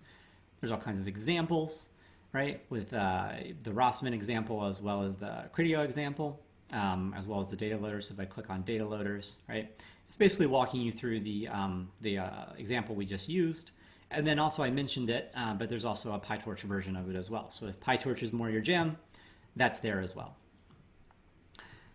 Well, I think that's all the time that we have for right now. Again, we're always happy to take questions, happy to engage with you on GitHub, email, Twitter, whatever is convenient for you. Hopefully this is valuable for you. We'd love to hear how you're using NVTabular and what your workflows look like, and especially if you have anything that might be useful to include in the future that you're really interested in. So thanks so much. I hope you're enjoying KDD and the tutorial, and hopefully in 2021, see you in person in 2021 for KDD. Thanks. Okay, everyone, just bear with me. We're going to open the next one, the long example.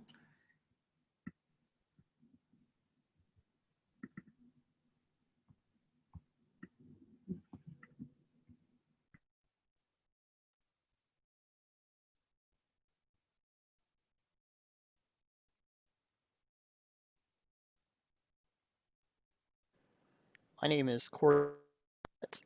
I'm a senior data scientist and engineer on the Rapids QML team, and today I'm going to walk you through a workflow for analyzing single-cell RNA sequencing data. In this tutorial, we will be processing and analyzing the gene expressions for a population of cells from a human lung. Now, I'm not a biologist, and my intent here is not to provide an extensive introduction on single-cell analysis. Rapids is a community and a set of libraries focused on GPU accelerating industry-standard Python tools for data science. ScanPy has become the standard library for single-cell RNA analysis in Python, and it already contains some Rapids integration. As we go through this workflow, I'll also be discussing how we've GPU accelerated some of the remaining parts of ScanPy. The Rapids ecosystem contains many near drop-in replacements for core libraries in the PyData ecosystem. Two of the most popular data processing libraries, Pandas and NumPy, have GPU equivalents named cuDF and cuPy, both of which we'll be using in this workflow. In this tutorial, I'll be going back and forth between our workflow on a GPU device, which is going to be this notebook right here, and I'll be looking at an identical notebook on the CPU, which is this notebook right here.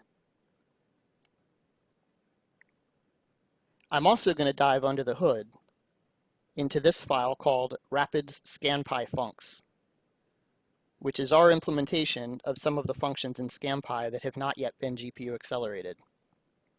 This file presents a great opportunity to see how much GPU accelerated code looks like the CPU code you might be used to writing.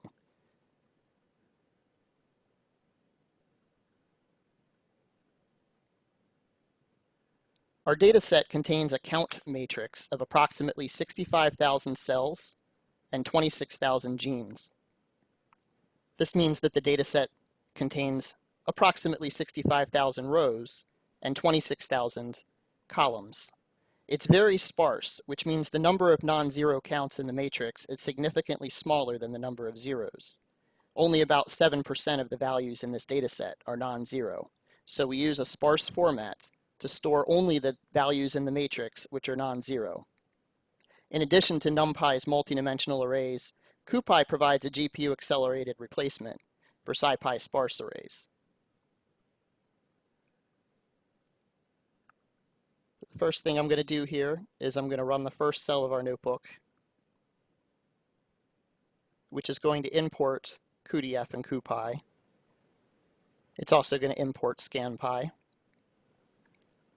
And it's going to import some estimators from our cuML library, which is the near drop-in replacement for scikit-learn.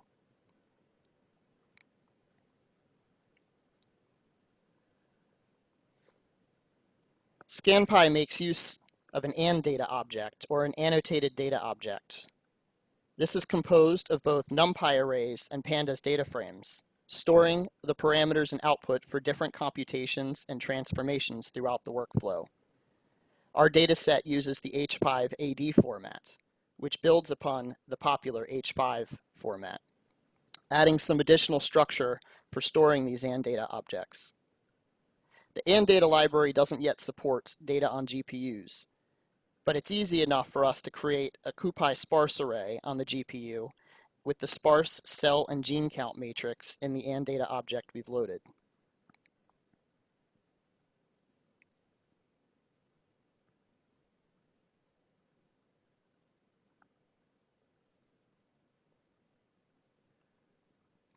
Since we're going to be using a CuPy sparse matrix outside of the AND data object, we can create cuDF series objects to track all the unique cell and gene names on the GPU. We'll use this to provide the annotations for our visual analysis later, so it will tag along, getting filtered and reordered with the sparse count matrix. This notebook is going to go through three main stages. First, we'll perform some feature selection and engineering by pre-processing the data to correct and amplify useful signal and filter out noise. In the next stage, we'll cluster and visualize the cells that remain before we perform a differential gene analysis in the last stage. This differential gene analysis is often useful for looking at potential marker genes and finding the key genes that differ between types of cells. So here you can see that I can take a cuDF series object, which is the GPU equivalent of a pandas series, and I can print it right to the screen, create my CuPy sparse matrix with my data, verify that my shape is roughly contains 65,000 cells and 26,000 genes. And I can evaluate my sparsity. This is the number of non-zeros that is in my data set. This comes to roughly about 7% of the data set.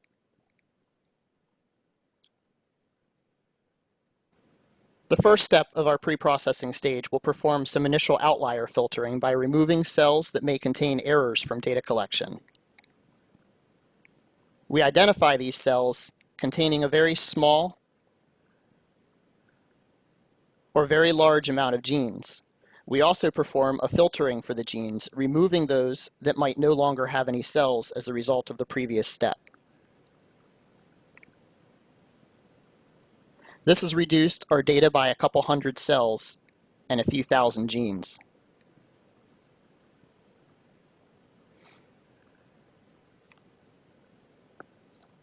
We normalize our cells so that each cell has the same total gene counts. This allows us to better compare the gene expressions across the cells. Next, we perform a log transform. Even though the CPU versions of these steps are very fast, you'll still notice that there is a speed up in the GPU version.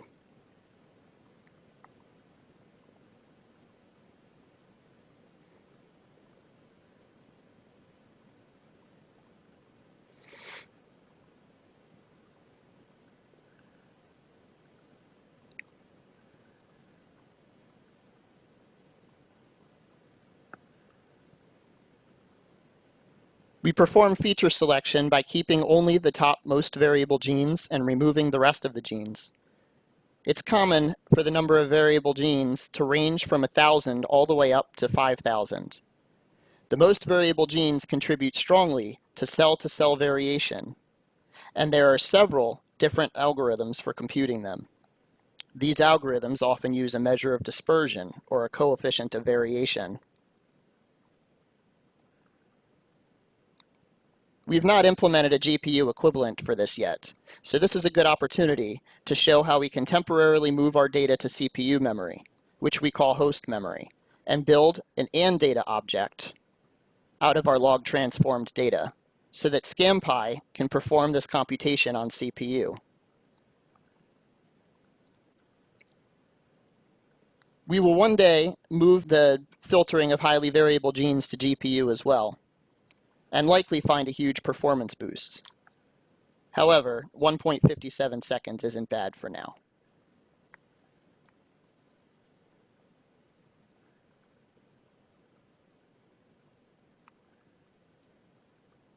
Now that we've selected our top 5,000 most variable features, we want to compute z-scores for each gene by subtracting the mean and dividing by the standard deviation.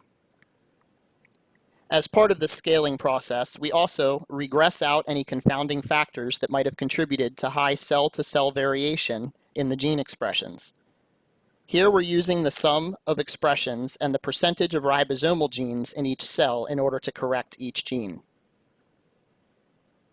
We have 3 marker genes that we're going to track so that we can analyze them later in the clustering stage. We're going to perform a filter for our ribosomal genes, and there are 4 of them currently in the data set. We have our data still on the CPU in our AND data object. And now we're going to compute the sum of all the genes for each cell. And we're going to compute the percentage of those counts that are ribosomal expressions.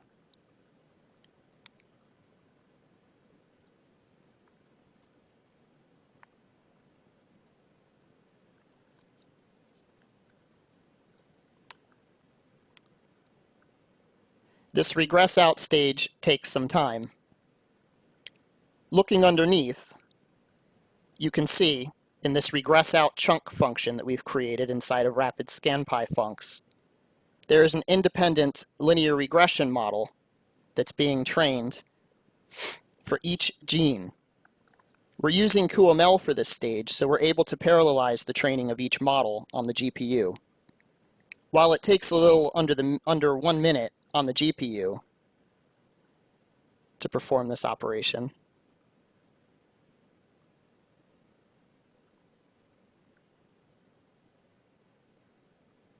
on the CPU, it takes almost 4.5 minutes.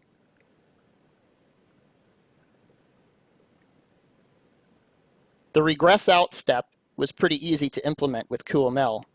We'll see a lot more QML in the steps that follow.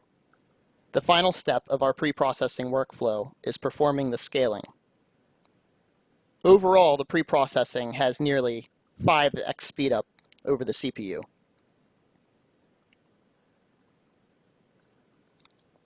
While we hope someday ScanPy will provide options for GPU accelerating the above pre-processing steps, it does contain options for executing many of the clustering and visualization steps on GPUs currently.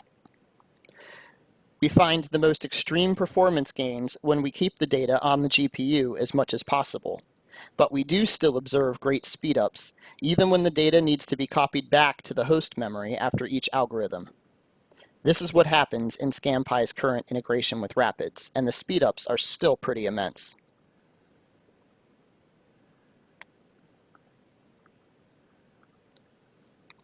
A few of the steps that follow use Rapids indirectly through ScanPy. So we'll first create an AND-data object that can be used as input. We perform a final feature engineering step by taking the dimensionality of our data down to about 50 features. This is done by projecting onto the first 50 principal components using PCA. We'll use QML directly for this and find a pretty nice speed up, even though PCA on the CPU isn't horrible for this data.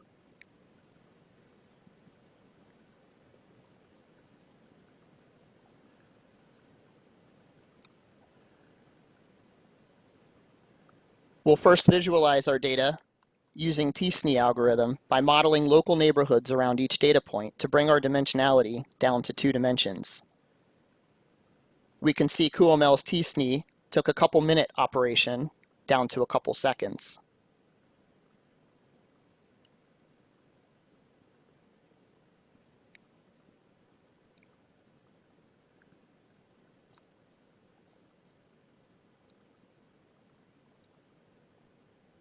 We use k-means to place our cells in groups based on similar gene expression.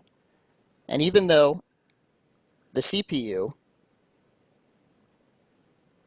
ran k-means in only a few seconds,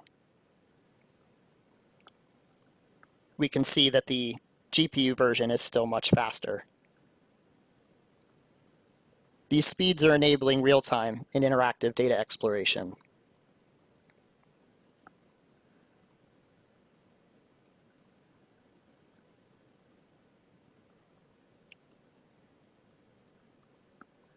We can use our marker genes to color our t-SNE points based on the amount of gene expression.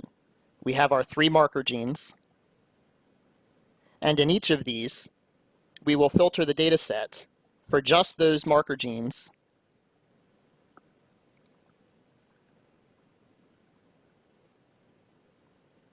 and notice that t-SNE managed to cluster most of the cells with similar marker genes together.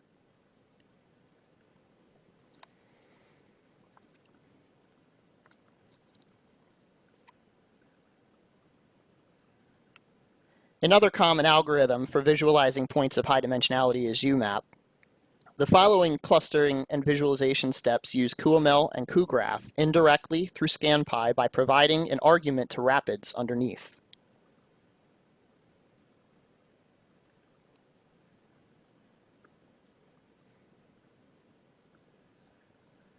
Instead of k-means, we'll be using the popular community detection algorithm Louvain, which can be found in Rapids QGraph. In addition to Louvain and UMAP, we'll also be computing a k-nearest neighbors graph to compute connectivity information. Once again, we find the k-nearest neighbors computation goes from almost half a minute down to under 5 seconds.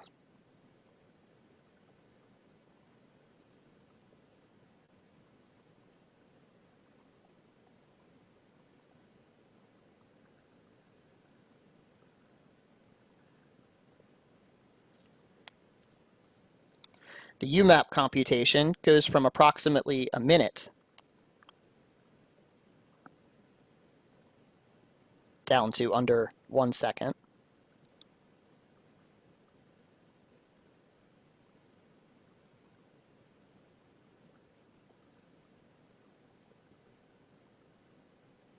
And the Louvain computation goes from 10 seconds down to well under a second.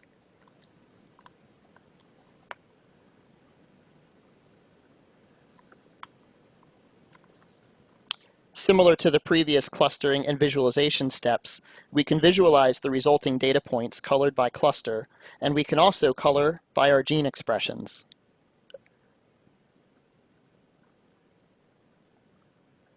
Also observing that cells with similar gene expressions are clustered closely together. The RAPIDS entire clustering and visualization section, including both the t-SNE and UMAP steps, takes a little over 14 seconds to complete. The CPU version takes almost 6 minutes.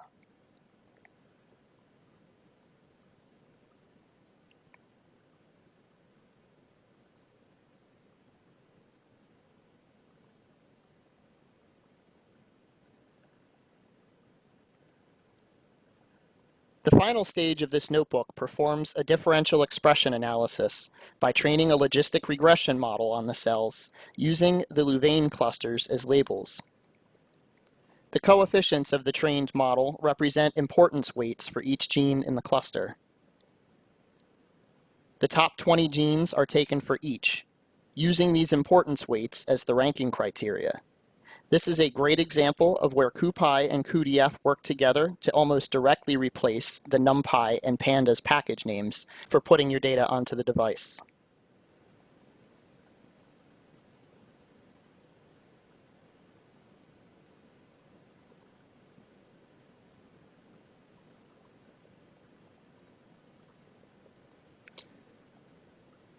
We're making a call to this function that we've replaced with ScanPy here. We notice that in the CPU version, we're calling ScanPy directly. We've re-implemented this function primarily by taking the version from ScanPy and using CuPy where NumPy was used, using cuML where scikit-learn was used, and by using cuDF where Pandas was being used.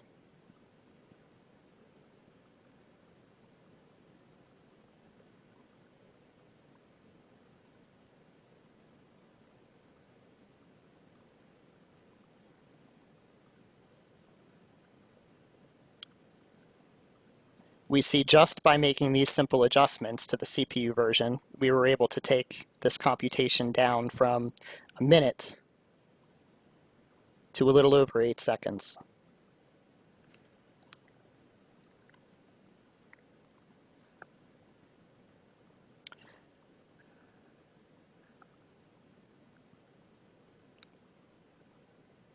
Using ScanPy, we can build our AData object again. And we can plot the resulting differential gene expression analysis.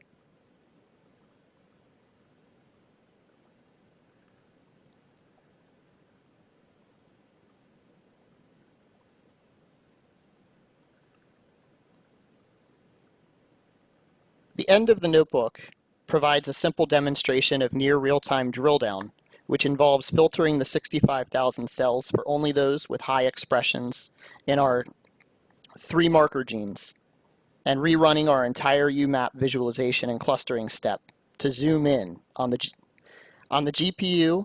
This entire step, including the time for drawing the charts, takes about 3.5 seconds. That's about the speed of near real-time exploration.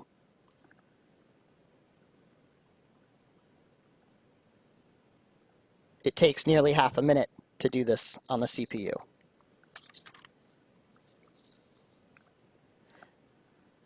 This notebook and the accompanying rapid ScanPy funcs script, as well as all the tools I've been presenting in this tutorial, are fully open source and available on GitHub. Recently released on our RAPIDS single cell examples repository, where this notebook lives alongside other example genomics workflows, was a demonstration of processing 1 million cells on a single GPU. While this demonstration generally requires more GPU memory than most available GPUs support, we show the use of unified memory to oversubscribe the GPU memory and have it spill to the host when it's full. In fact, we've been using it in this notebook already. It was enabled at the very beginning of the notebook. This call to RMM initialize managed memory equals true sets up the Rapids libraries to use the UVM while we initialize CuPy to use it by explicitly setting its allocator to use our Rapids memory manager. I hope this tutorial helped to boost your excitement about the ease of GPU-accelerated data science and maybe sparked some interest in new ways it can make you more productive.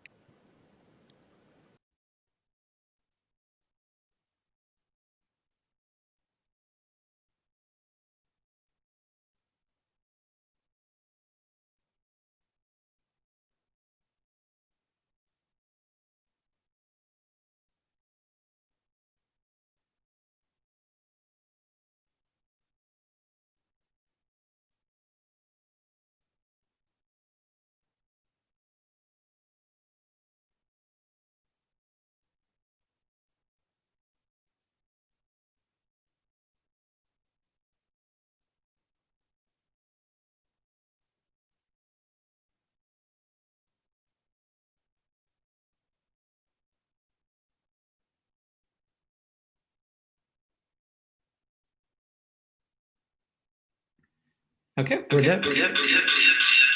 Sorry, guys. We're done with that one. Let me switch over to the next video. Remember, while we're getting this switched over, we're obviously here to answer any questions. It doesn't even have to be really about the tutorial. If you have questions about Rapids or anything like that, we're really happy to take your questions there. Hello, and welcome to KDD 2020. Sadly, we cannot be there in person, but I am hoping that this content finds you well. I'm happy to join my friends from NVIDIA to once again deliver this GPU-accelerated content to you. My name is Tom Drabas, and I am a senior data scientist working for Microsoft.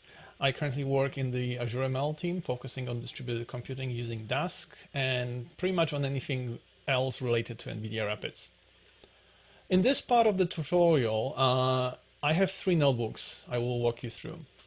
We will work with the dataset published by the Seattle Department of Transportation called Paid Parking Occupancy. That particular dataset enumerates every single parking transactions in the city of Seattle. The dataset is published daily, so it generates around 3 gigabytes of data monthly. But in this particular workshop, we will only be using the 2 months worth of data. In particular, this is going to be the May to June 2019. Our aim in this tutorial is to, depending on where you want to travel within the Seattle city area, to show you the closest parking locations to your destination. And also at the same time, show you where you have the highest chance of getting a parking spot. Even though Seattle is not San Francisco or LA, it still gets quite hard to find a parking spot during the peak hours, and then even, and especially over the weekends. In the first notebook, we will calculate the distance from your destination to the parking spot in this, very familiar, fashion called as crow flies, i.e. in a straight line. And sometimes we will be flying through the buildings because simply we can. The second notebook we will go through is going to show a better approximation of how you'd actually walk. And this particular, this particular notebook would not have been possible without a great help from John Murray from Fusion Data Science, who I would like to, thank at this page at this time. Who kindly donated the dataset of intersection nodes. John, he's a geospatial analytics guru, took the King County Tiger Line road network and extracted the graph of intersections with their geographical coordinates. With the help of this dataset, we'll be able to approximate how people would actually walk from Space Needle to a parking spot. And it looks like I gave away our destination, but that's quite fine. There is a problem, however, with this approach, as the parking spots are not really located at the intersections, but rather in between them. So in the third notebook, we will try to add additional nodes to our graph that would represent a perpendicular to the parking spots location graph node. This will finally, hopefully, help us to more accurately calculate the distance from our destination, which you now know is going to be Space Needle, to our parking spots. Just as a reminder that all this material is going to be available on GitHub, and the notebooks will also help you to download and unpack all the all the data sets as well. Therefore, without further ado, let's start looking into our first notebook. I titled this one, where should I park, as this is literally the questions we are going to be trying to answer right now. But first things first, in order to run this notebook, we'll need access to a machine, and machine here should be understood in a quote fashion, machine that has a GPU from NVIDIA. Simply because we're going to be using Rapids. So, if you've already watched videos from Bartley or from Brad, we're going to be using Rapids. Now, the GPU needs to be at least a Pascal or above family. So, any GTX 1000 series like 1080 Ti should in theory work fine. However, for that GPU, since the memory is quite limited, I prepared a different dataset that I will provide you a link to that dataset on GitHub. Now, the machine quote can be your local PC or it can be a cloud service. We do support Rapids in Azure ML, and you can use our DAS Cloud provider Azure ML cluster tool to quickly instantiate a DAS cluster running Rapids on Azure ML. I will also provide links to where you can find that tool on GitHub as well. If you are running locally, and this is a matter of a personal preference, but I recommend using the Docker images the Rapids team publishes on their website to quickly get started. I like them as they as they come prepackaged with pretty much everything, and the whole data science stack is pretty much there. Of course, sans Azure ML SDK, but that I normally load myself. However, let me draw your attention to one bit. On the right-hand side here in this, in this window, I have widgets that actually show me what is currently happening on my GPU, right? So this widget tells me how much memory I'm occupying. Right now, I don't have loaded anything. This particular GPU shows me the utilization of the GPU at this particular moment, and these floating charts, the time series, show me how much that changes over time. This roughly shows you around 30 seconds. PCI throughput, this is probably you're not gonna see much, much happening over there, simply because, once Rapids loads the data into GPU memory, it practically stays there for the remainder of you using it, unless you really explicitly try to call the data back to host memory. Or using this, the concept that where you can map some memory of the host and GPU can use it as well.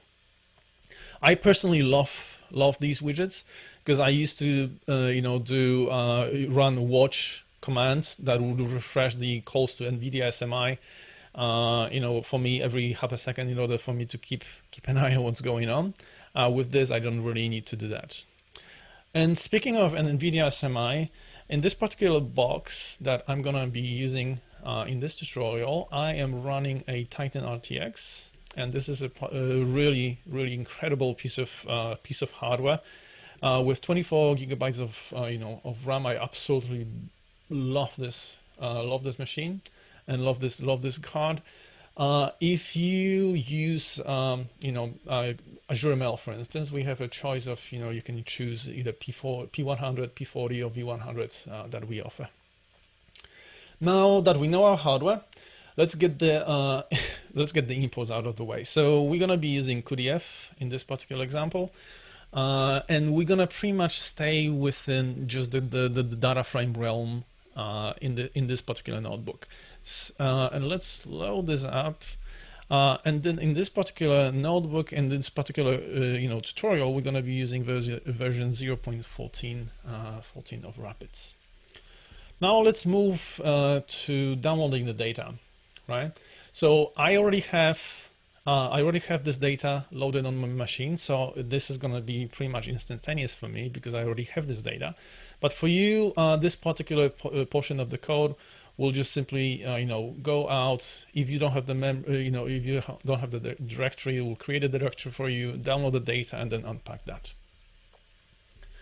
Now, with this out of the way, and with the data presently, on our local machine, we can just quickly pick what are we dealing here with, right?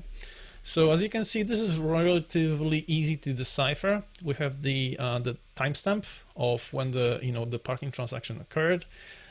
Paid occupancy. This particular column tells you how many how many cars were parked and paid for at that particular spot. The block phase name, this is the actual location, or location, quote location of that particular parking spot. This one is on Seneca Street between Boylston and Harvard. Tells you the side of the street and so on and so forth. The interesting bit for us is going to be the location.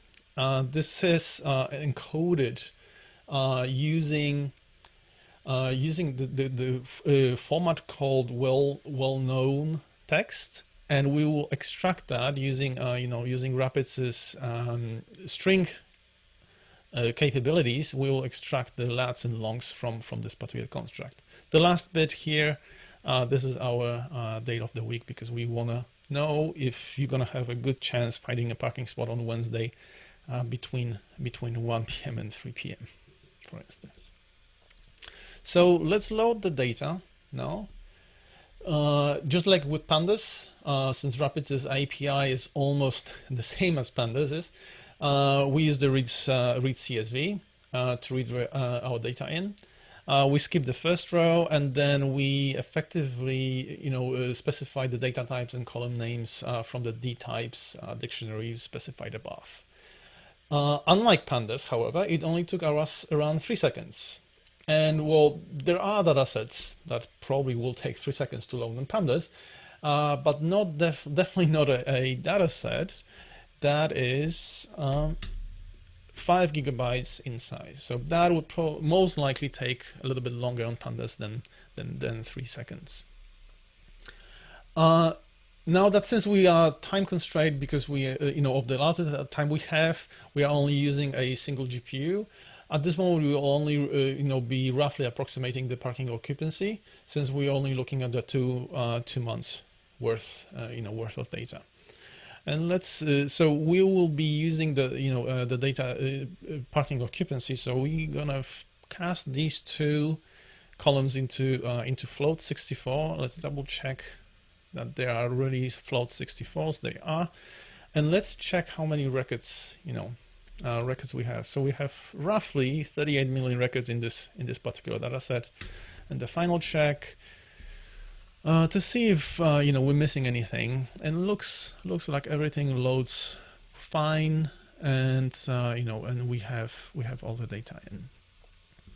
Okay, so now since we will be calculating the parking occupancy for day of the week, a flag that we already have, but we also will be using hour of the data, of the day, a flag that we do not have. Let's dismember the occupancy date time into its fundamentals. So year, month, day, hour, and minutes.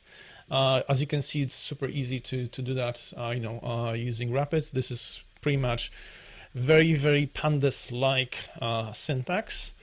And if you run this, it takes less than 200 milliseconds to extract that information from 38 million records. That's for me. This is mind blowing, and this is a game changer when I normally work with data.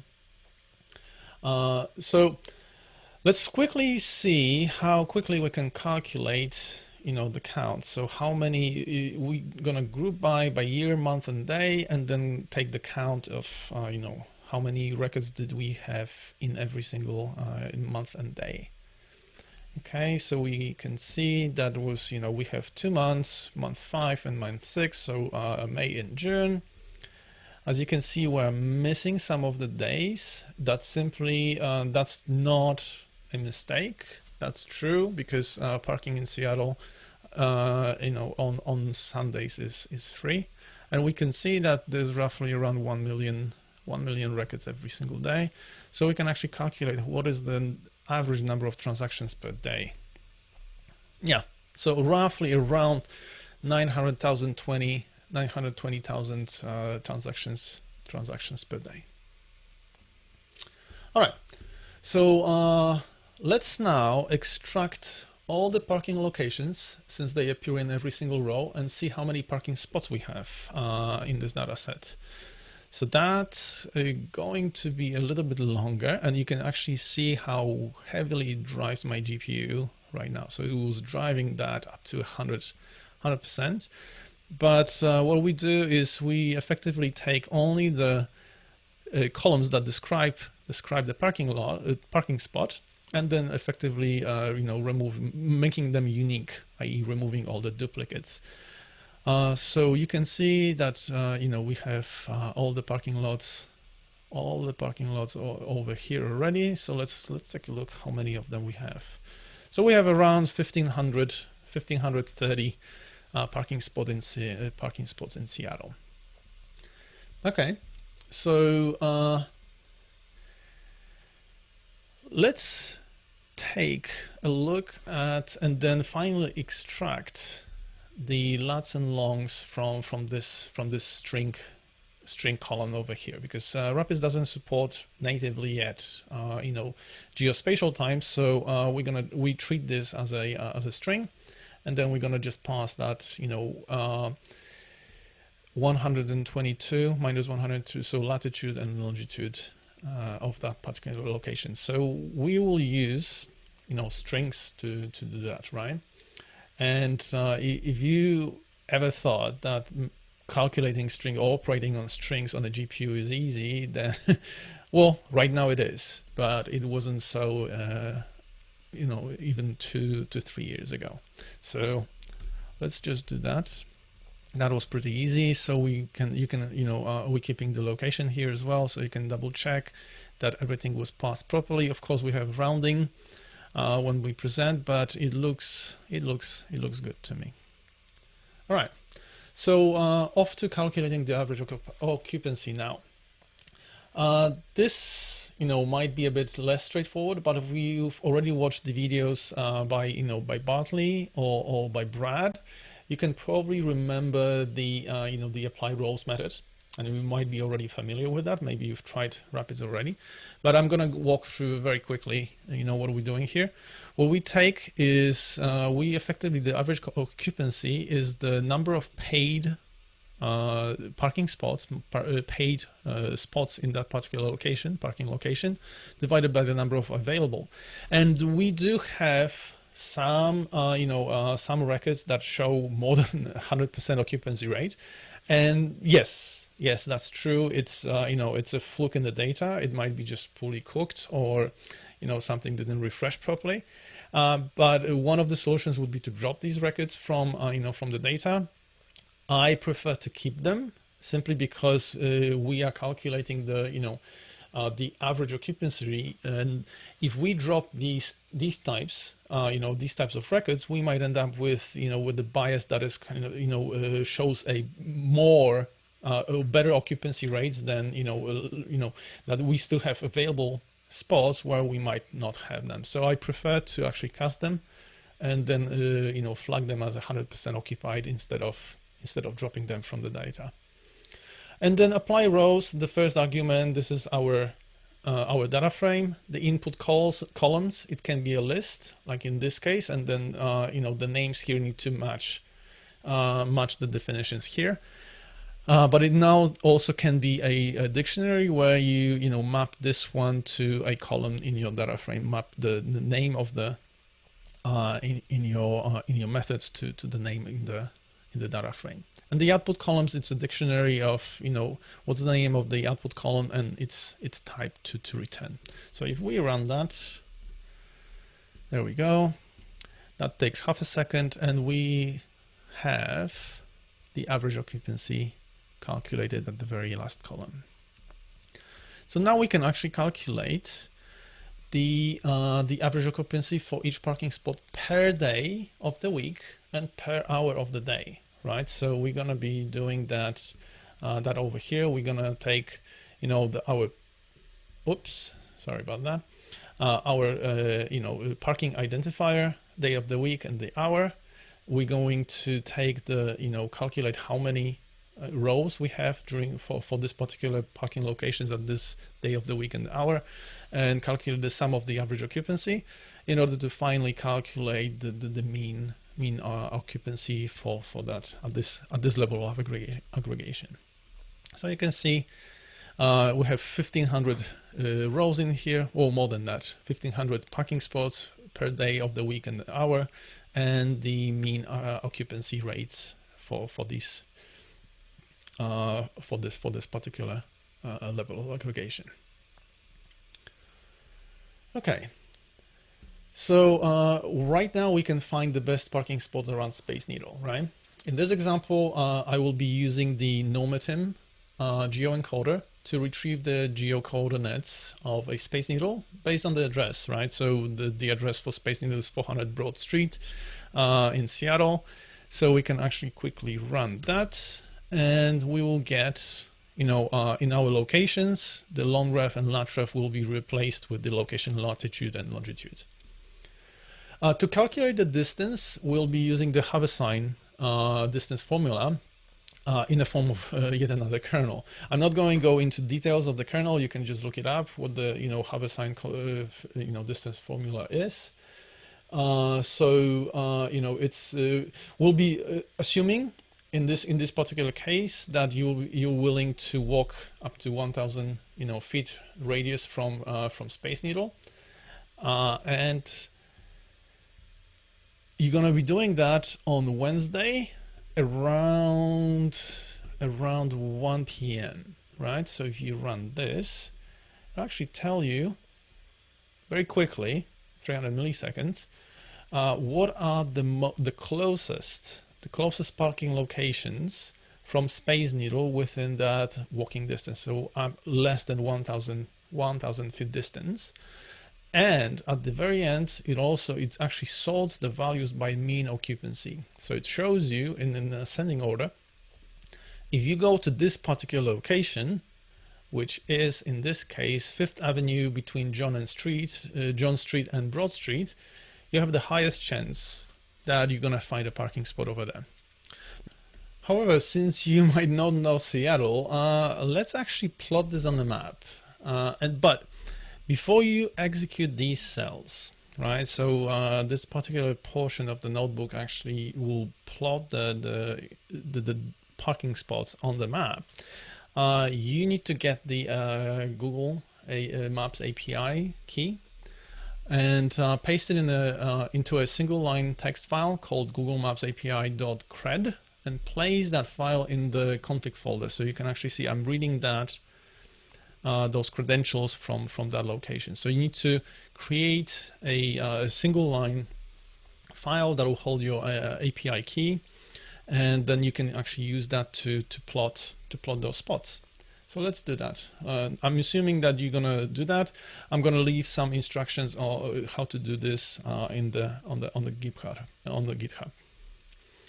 So we're going to quickly go through this, and hopefully this works very well. There you go. So it's a quite neat, fun tool to play, fun widget to play. You can see all the parking spots that we've selected that are the closest to Space Needle that fit our criteria, and then you can actually click on those dots, and it will show you, okay, this is the 5th Avenue North between John Street and Broad Street, which is our, the one that is has the highest likelihood of you would be able to find a spot, and the average occupancy of 0.4. Okay, so now that we clearly see that we need a helicopter to get to these spots. in straight lines, is rarely possible in cities. So let's switch to the next notebook and see if we can do that a little bit, a little bit better. However, first I'm gonna just restart this kernel. So we're gonna clear up our, our GPU memory. All right. So the next notebook is called "Where Do I Walk?" As you might have guessed. I will skip most of these, because this is going to be repetitive. But in this particular instance, we're going to be using QDF, Geospatial, and QGraph to do most of this analysis. So I'm going to go ahead and load the modules, read the data in. This is literally the same thing that we did before. We're going to use yet again Space Needle. So we've just loaded data. We're going to put the lats and longs of Space Needle in our data set, and then calculate the hover-sign distance. But this time we're actually using Geospatial. So that's we already have a much smaller data set. Now, as the crow flies, or as people walk, right? So in this particular case, let's just extract the locations. We're going to be working only off of the 1500 parking spots. In this particular notebook, we're not going to be focusing on the occupancy rate that much, but we'd rather have a look on how we would walk to the parking spot. I'm going to remove the data frame so we can free up the memory. As you can see, we only right now use 800 megabytes versus a couple gigabytes. And now this is where the data from John comes into play. So John prepared this data set. It comes in the form of two data sets: the road graph and road graph nodes. The road graph is essentially a list of edges that connect intersections, so you can think about them as roads, and the road nodes are just literally intersections, and we're going to have a look into that. I already have this data set, so it's going to be quick for me, a little bit probably longer for you, but once you download that, we can have a peek into what this data set looks like.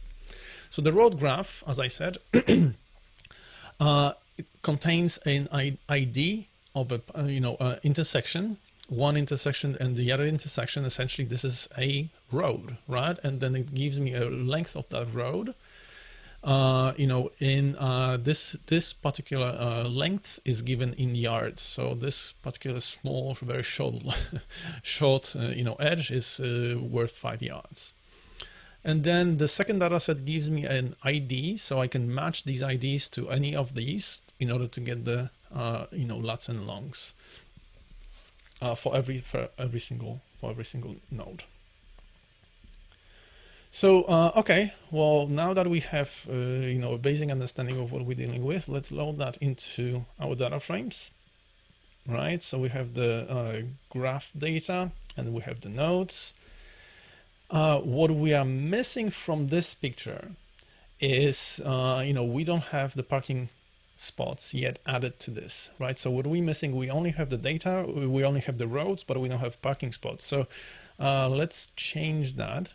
What we're going to do here is that in order to avoid collisions, we're going to take the maximum node ID that we have in the road nodes and use that to append our parking location. So over here, we're going to actually this time around, we're going to move some of this, our locations data set to host memory and convert it into records, into a dictionary of records, and then we're going to create an empty parking locations nodes data frame.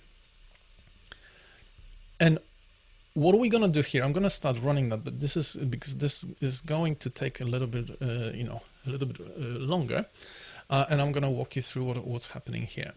So what's happening here is that we calculate the hover sign distance, right, from every single location, parking location, to every single,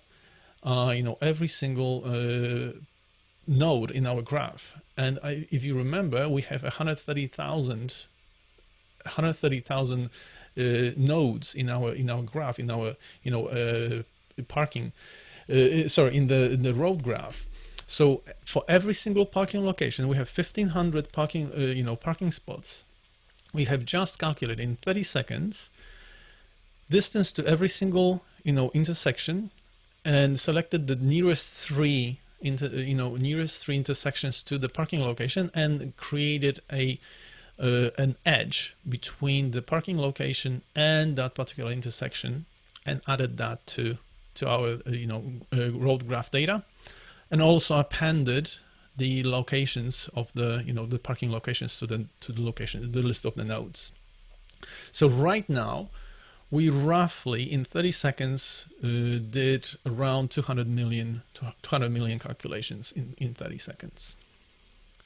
So next, we can actually find the nearest intersections to Space Needle, because that's going to be our starting point. We want to find the shortest path, single source, shortest path from the Space Needle to the locations of the parking, the parking spots. So in a very similar fashion as we did for every single parking lot, we just take the reference point that we got for the Space Needle, and then we find the nearest 5 intersections for the Space Needle to add to the graph. So we add the edges, we add the node itself as well. So now we can finally create a graph. We have our road graph data. So this is effectively an edge list, right? If you think about this, if we when we look at the data, is effectively, node 1 is our source, node 2 is our destination, the edge attribute is the length. So from QDF edge list, we can quickly create our graph, and that takes 131 milliseconds because it's a 0 copy conversion. And then we can use the single source shortest path algorithm that is already built into QGraph. What this does, it actually calculates a distance from node +1. Node ID +1 is the identifier of the Space Needle. So we added that, we added the identifier for the Space Needle is node ID +1 to every single. So this particular algorithm will take this and calculate the distance, the shortest path to every single node in the graph. So we have right now around 130,000. So from Space Needle, we will calculate the distance from Space Needle to every single node in the graph. And after that, after we did this, we will extract all the parking nodes. So only vertices that are greater than the parking nodes IDX, which is the the 127,000, whatever the number was, the maximum number for the the number of nodes in the road graph, and less than the Space Needle itself, of course, and that are within a walking distance of 1,000 feet. So let's do that. That takes 300 milliseconds, and we have right now a list of vertices, which are, as you can see, they are definitely greater than 127,000, which was the number of nodes in the road graph, and its associated distance to that particular node, right? So that's quite that was quite fast, and we can do that over and over again.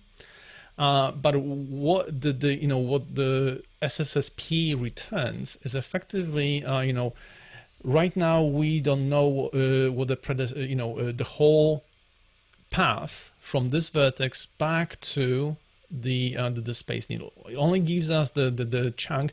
Okay, the predecessor was this, so we need to unfold that.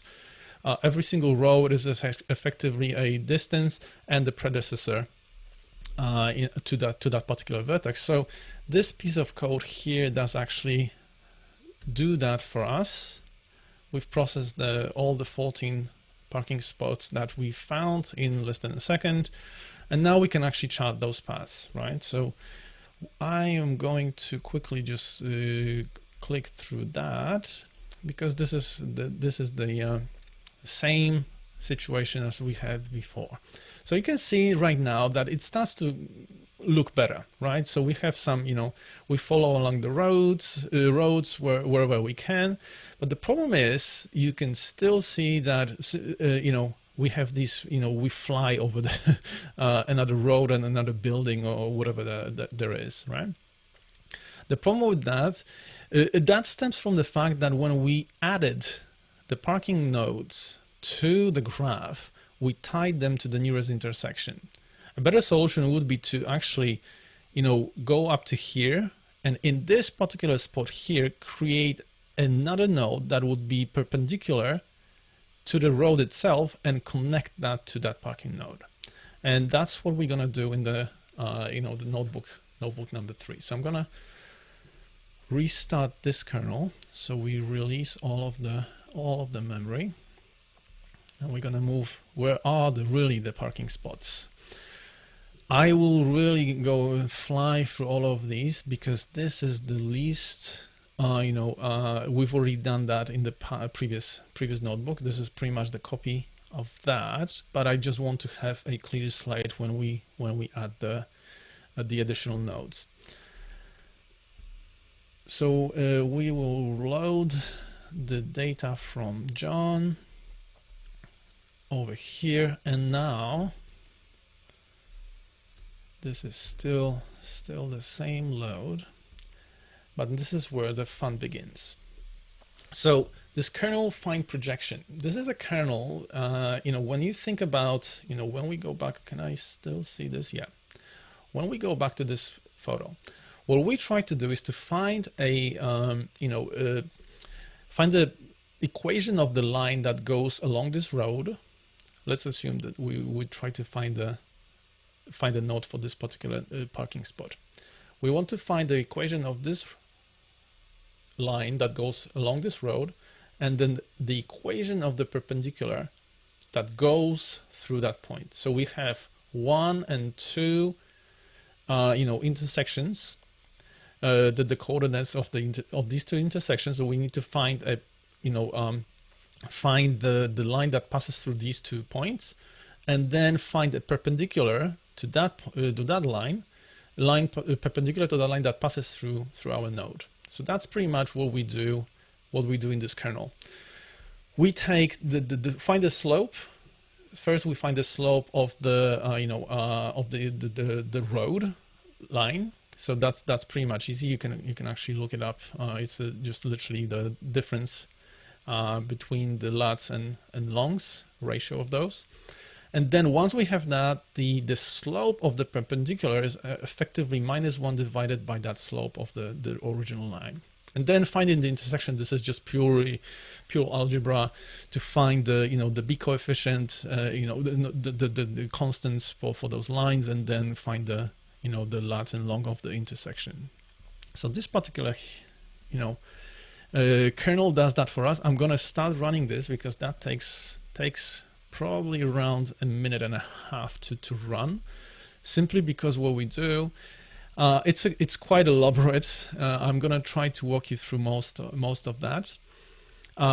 Once again, we loop through every single parking location, and what we do here is we don't really want to calculate the lines for every single road in the graph for every single location, but that would be nonsensical. So what we do here is actually we limit that to the intersections that are closest to the parking spot that we currently analyzing. And what we do later is that we find the kernel projections for those lines only, right? And then we calculate the distances to see if the projection that we've calculated from that we found is actually between these two points. Because we might end up with a situation that the road is here. We find a perpendicular one that goes over there, but it's completely out of the somewhere else than we would like. And then finally we take the one that is the closest and we add that one to our, the locations, the nodes, and the edges. So I think this has finished. So right now we're just gonna add those nodes to the road nodes, and then pretty much follow the same steps as we saw in the previous notebook, where we add Space Needle back to, not back, but we add Space Needle to this graph and tie it to the nearest 5 intersections. And then we create the graph itself from edge list and run again the single source shortest path. So we're familiar with this. This is the vertex of the parking node. This is its predecessor, and so on and so forth. Now, what we can do to check if we actually got it right, let's chart that. And as you can see, we actually got this particular stuff right. If you zoom in, you can see that this is exactly what I was talking about. We take this intersection from here and intersection from here. We find that line that ties these two things together and find that projection point. So this is this is exactly here is the node that we added, so we can actually now easily estimate how long it would take. And this particular example is much much more realistic. How would you walk? How would you walk to the selected parking spot? And that brings me to the end of what I had prepared for you. I hope you found it quite interesting, and please don't forget to check the GitHub repository as well. And as well, check the Rapids AI website, and don't forget to check Azure ML. All right, thank you very much, and stay healthy.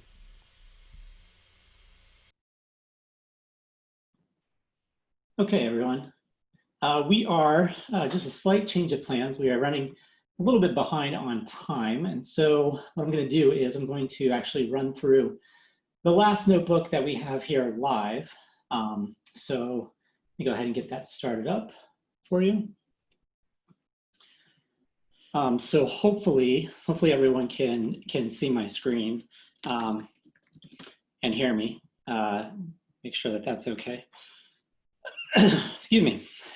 So pardon me, I'm kind of losing my voice today as well. So I'm going to run through this last notebook really fast. So this is another example, kind of like if you were with us for the NVTabular example. This is another example of where we're using Rapids to do some pre-processing and some post-processing, and then using this time a PyTorch model to do some natural language processing. So in the past, I know we've always, especially as data scientists, we've had to use different tools for that, right? Especially if we're doing a DL type pipeline, you have to kind of do your pre-processing. Maybe you're serializing it to disk, and it's just taking a lot of time, especially if you need to do more and more iterations. So what we have here is it's a novel type application. But the basis of it can be replicated for any of your DL type workflows. And what this is, we're calling it Cybert. It is a CyberLog parser based on the BERT language model. And this, again, this whole notebook is up on the GitHub site for you. So I won't go through everything here. Again, in the interest of time, we want to make sure we leave time to wrap up and tell you next steps and all that kind of stuff. But you can go through it in more detail yourself. But essentially, the name of the game here is we're, instead of using regex to parse key value pairs from raw cybersecurity logs, we're using a natural language model. Specifically, we're using in this application, we're using a pre-trained BERT-based model. There's a lot of models you could use. We've experimented with other models like Electra and Roberta as well. Probably a good idea to experiment if you're going to do this. But we found a BERT model works really well for us. So really quick, this kind of picture goes through our whole workflow. What we're doing is we're taking parse logs that you might already have in your security infrastructure, right? So you're not starting with zero knowledge. You're starting with, hey, you're already doing some type of log parsing, probably with regex today. Let's use those parse logs to fine tune or train from scratch a BERT model that can then do named entity recognition targeted specifically towards extraction of key value pairs from cybersecurity logs. All that means is that you can actually parse more logs than what you give it, right? We're able to generalize to other types of logs. So for example, if you train it on a collection of Windows event and Microsoft Active Directory logs, you're actually able to parse those as well as perhaps firewall data like Palo Alto network data, as well as DNS data and other types of logs. But again, the use case is just to kind of prove out a concept here. Really what we're interested in is the interoperability between tools like Rapids, QDF, and in this case, PyTorch. So we'll go ahead and make sure that, that we have a GPU. Full disclosure, I ran through this last night, but I pulled a new environment. So we're gonna see if it works with the new environment. Why not? We're gonna do some imports. I won't walk through all of this just in the interest of time. And then we're gonna download some files, right? Hopefully those files are actually already there. Sweet. Okay. The first thing that we need to do is we have to generate these labels. And again, we've got this training data, so we can look at a sample of it. This would be the parse data that's coming out of your SIEM, right? So your SIEM or your security information and event management system is already doing some of this parsing. Here's the raw log, and then there's all these types of, kind of columns with values here. So you can grab that information pretty easily from your SIEM. Here's a example raw log. We're doing something here that's pretty easy and tractable to get your hand around. These are Apache weblogs. And the reason we're using Apache weblogs is I can't put, proprietary logs out here on the internet. So we found some Apache logs we could use. We're doing all this labeling process in QDF. So we've defined this labeler. And there are some current things that if you're following closely, that we need to do outside of Rapids because of the lack of string support in UDFs. There's an issue for that, which you can track here, right? So if you're interested in that, if that interests you, definitely track that issue.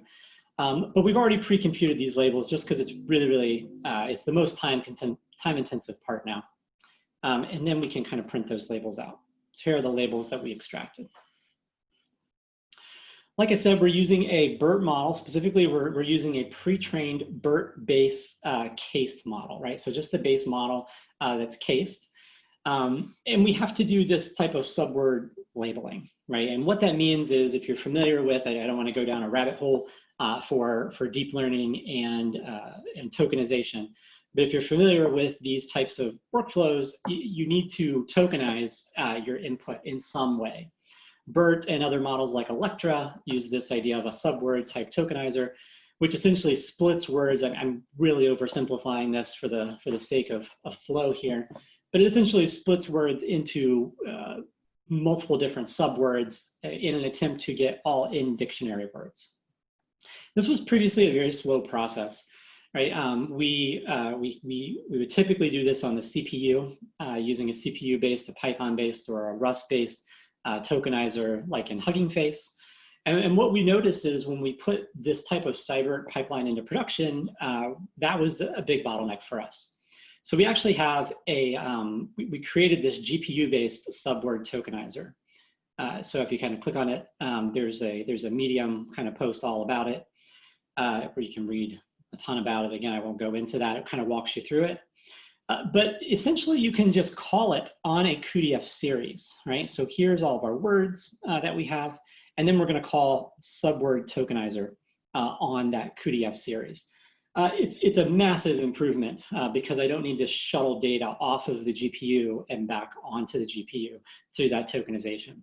So versus a pure Pythonic implementation, it's around 270 times faster if you time it out. So here's that subword labeler that we're going to use.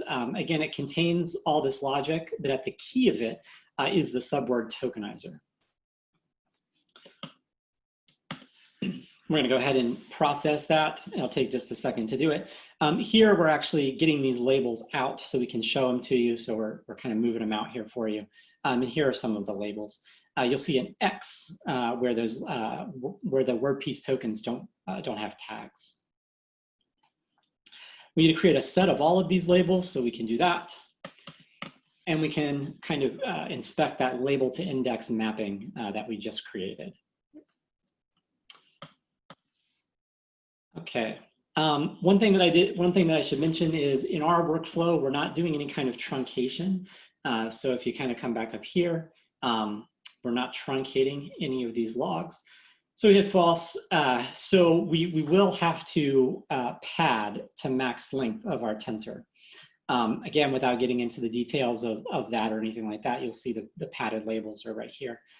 The subword tokenizer that we have does support truncation. So if you do want to truncate, that's fine. For us, we weren't able to truncate simply because we needed the entire log. So we have those labels that are on the CPU for now, and we're going to move those to the GPU. Again, when we have full string support in UDFs, we can move that whole process to the GPU. Okay, deep learning tools all need a good training and validation sets, right? So that's essentially what we're going to do here. We're going to create those training and validation sets. We're going to run that through the tokenizer that we created. Here's a definition of our tokenizer. And again, it's calling this subword tokenize, which is going to split those words, the raw values in our logs, into those word piece tokens. The subword tokenizer here actually returns two things. It returns a list of input IDs or token IDs, and it returns an attention mask. Both of these we'll need when we move over to PyTorch. We can finally make our data set. Why I'm not scrolling here, sorry about that. And then we're going to split this into a training and a validation set. And then finally, we're going to use a validation and a training data loader. I'm going to create that in PyTorch. Okay, so we've got the data sets all kind of set up. Now we're going to do that fine tuning of a pre-trained BERT model. So again, I want to go back and just mention, you know, we did a lot of our pre-processing here in QDF, specifically the tokenization, right? We did in QDF. And we did some of this pre-processing as well in QDF. There's more that we'll be able to move, again, to the GPU when we have full string UDFs. So we're going to make use of that, again, pre-trained BERT-based cased model. We're passing the number of labels to it as the length of our label list, obviously. And we're going to make sure that that exists on the GPU. Some of this is coming up next. If you're a deep learning engineer or familiar with deep learning workflows, it's going to make a lot of sense to you. It's outside the scope of what we're talking about now, but we're going to define the optimizer and the learning rate for this training process. And I should mention, as an aside, again, the notebook's there for you, and we do have the full version, the full pre-recorded version of this video up in the KDD booth. So if you want the whole 35 minute where we go deeper into all of these things, definitely check out that video. But here, all we're doing is we're training defining our optimizer and the learning rate. And again, one of the goals here is to train a model to parse logs it hasn't seen before. So we need to be really sensitive to overfitting the model to the training data here. We can do this by controlling the number of training epochs that we have here. We're going to use 2. You might want to experiment with this. I'm going to train for 2 epochs. Take just a few seconds to do that. After we do the training, we're going to do a model evaluation, right? So we're going to utilize the validation data set and the corresponding validation data loader that we created earlier in PyTorch.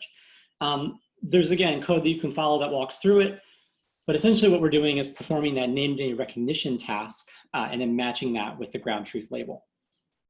This lets us then calculate things like precision, recall, F1 score for every label and every type. So here we go. These are our labels. We have precision, recall, F1 score, kind of all hovering here in the high 0.99s or 1.0.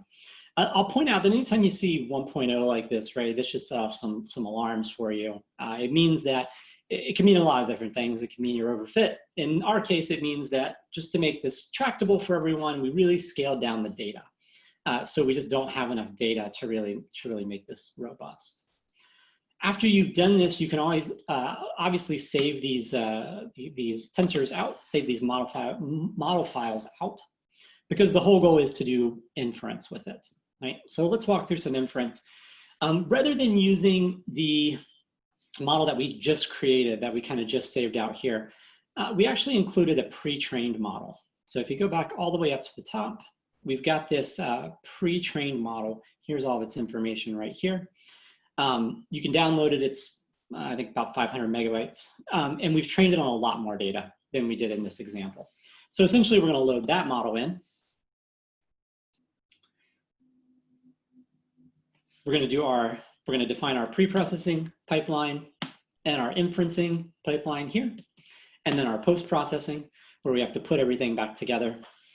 And then just for testing purposes, I've got just maybe 5 lines of raw Apache logs here. We're going to put that in a QDF series, and then we'll just run through everything: pre-process, inference, and post-process. We can look at what the parsed data frame looks like. Again, it starts at kind of raw data like this, parses it out here, and then we can look at confidence. I do want to spend just a quick minute on this. Again, the goal here for the tutorial is to show you the interplay between Rapids, things like QDF and PyTorch. The goal for this particular application is to get away from using regex to do your log parsing. So this is a really toy example, right? What I would encourage everyone to do, if you're interested in this, is either, in the wrap up, we have a lot of ways to get in touch with us, but try it on your own logs, try it on your own kind of data that you generate. Let us know how it works for you. We're always interested. Right now we have it working at scale. If you do it across Dask and using something called QStreams to stream that, to stream data coming in, we're working around 1,000 raw logs per second of all different sizes. There's some issues there we're working through with PyTorch pool allocators versus Rapids memory manager and memory allocator, but we think we can scale that even further. But coming back here, again, you're processing logs without using regex. And so one natural question is this parsed correctly? And so for every row, and again, this is every raw log, for every value that's parsed out of that, we actually give a confidence score. So for this particular log, this is how confident we are that this particular value was parsed correctly. If you have an NA over here, that means that value wasn't found in that particular log. Lots of other kind of resources that you can look here. Again, I would encourage you to kind of go to the blog post on Medium and then the Clicks GitHub repo. This notebook is in the same repo for KDD that all the other ones are. And that's all I'm going to say about this notebook. I want to make sure that we leave time for the wrap up because it's very important. It has ways for you to get in touch with us. So I'm actually going to switch over to the wrap up and then we'll kind of go from there. Again, if you have any questions, please feel free to ask them in the channel here. I'm going to go ahead and play this. Oops. I need to actually share hold on just a second. Okay, I think we're ready to go.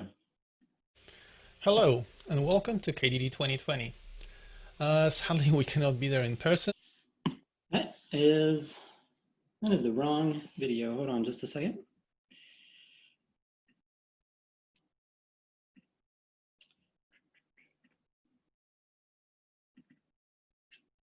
Apologies, everyone.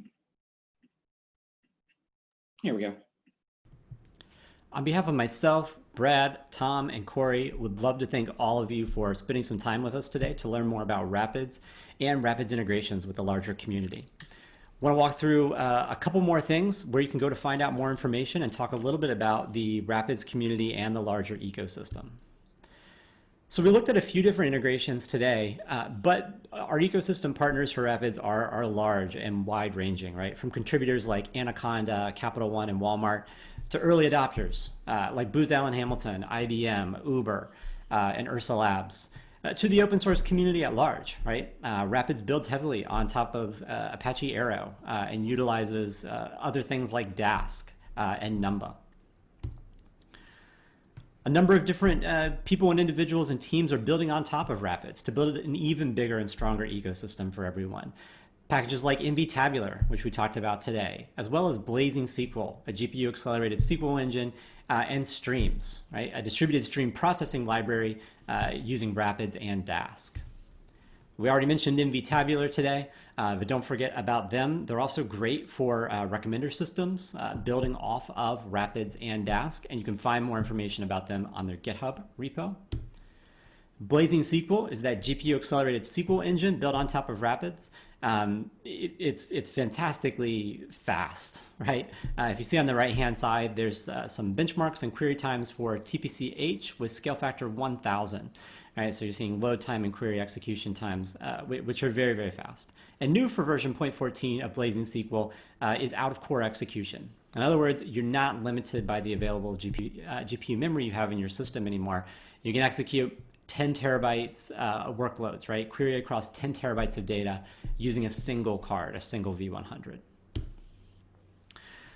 Blazing SQL is easy to use inside of your existing workflows. You just import it, set up a Blazing context, and then you can go ahead and write standard SQL inside of that. Select from where queries.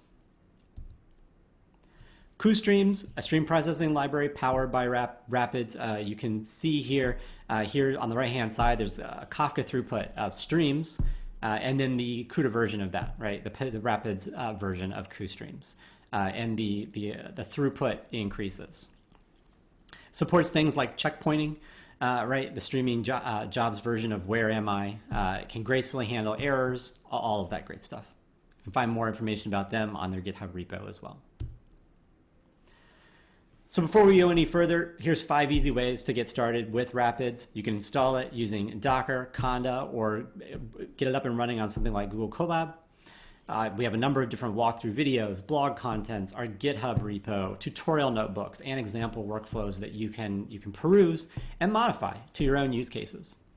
Start building your own data science workflows using Rapids. You'll I think be very pleased with the API parity we have with things like Pandas and scikit-learn. Join our community on Slack, Google, Twitter, ask questions, contribute back, ping us on Stack Overflow. All of these are great ways to get started.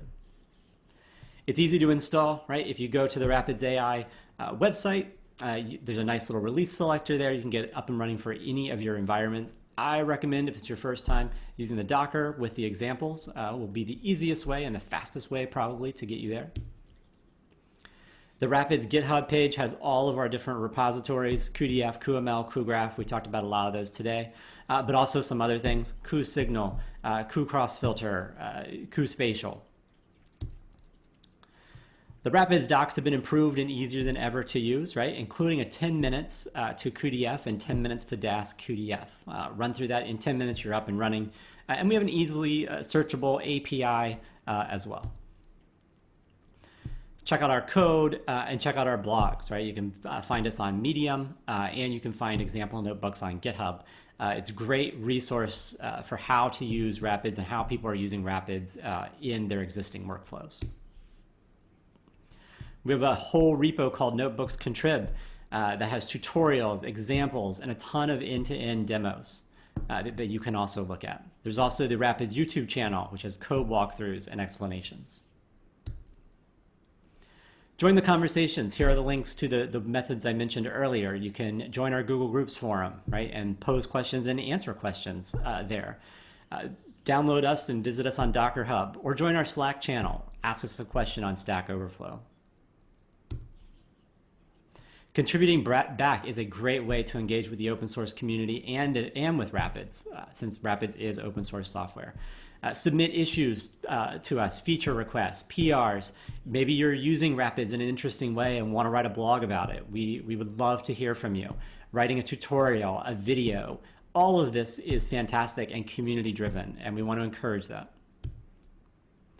So more specifically, how can you get started? I know we mentioned those 5 ways, but how do we go about doing that? The docs. Here's where you can go to get the software. You can go to GitHub. You can download it and install it using Anaconda. You can get a container already set up with Rapids from NGC, or you can get it on Docker Hub as well. You can deploy Rapids everywhere, right? You can deploy it on Azure, Google Cloud, Amazon, SageMaker, Dataproc. Join the movement with us, right? Visit us on Rapids. That's our Twitter handle, @RapidsAI. Engage with us there. Join the movement for Dask, the GPU Open Analytics Initiative, and Apache Arrow. We love integrations, feedback, documentation support, pull request, all of that.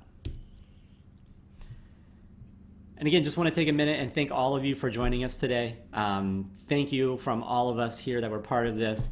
I want to give a shout out to Rachel, Allen, David Bader, Tom, Corey, Evan Aldridge, Josh Patterson, Brad, and the whole Rapids team and the PyData ecosystem. None of this is possible without them, and we really hope that you'll join us in the future and make Rapids and the whole open source movement and the PyData ecosystem even better.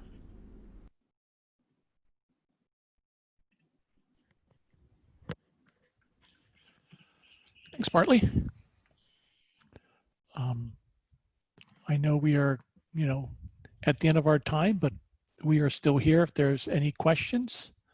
I'm not sure if people just want to unmute and ask them live or type them in chat. We will still be monitoring the channels throughout the conference. So if anything pops up, let us know.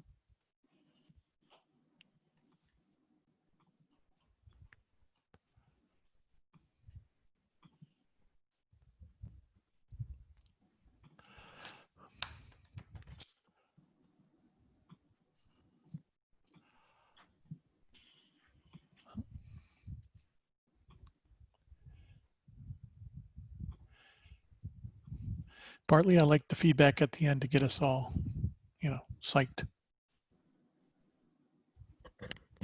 What's that? I like the little feedback at the end there to get us all psyched to do more Rapids.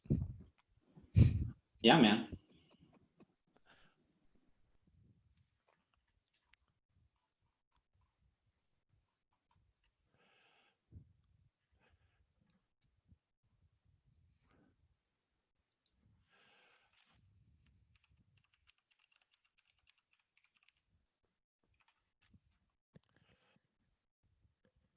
Well, I don't hear any questions. So, like I said, we're still going to be monitoring the channel. So ask away, try it out. Let us know if you're running into any issues. Thanks, everyone. Thank you.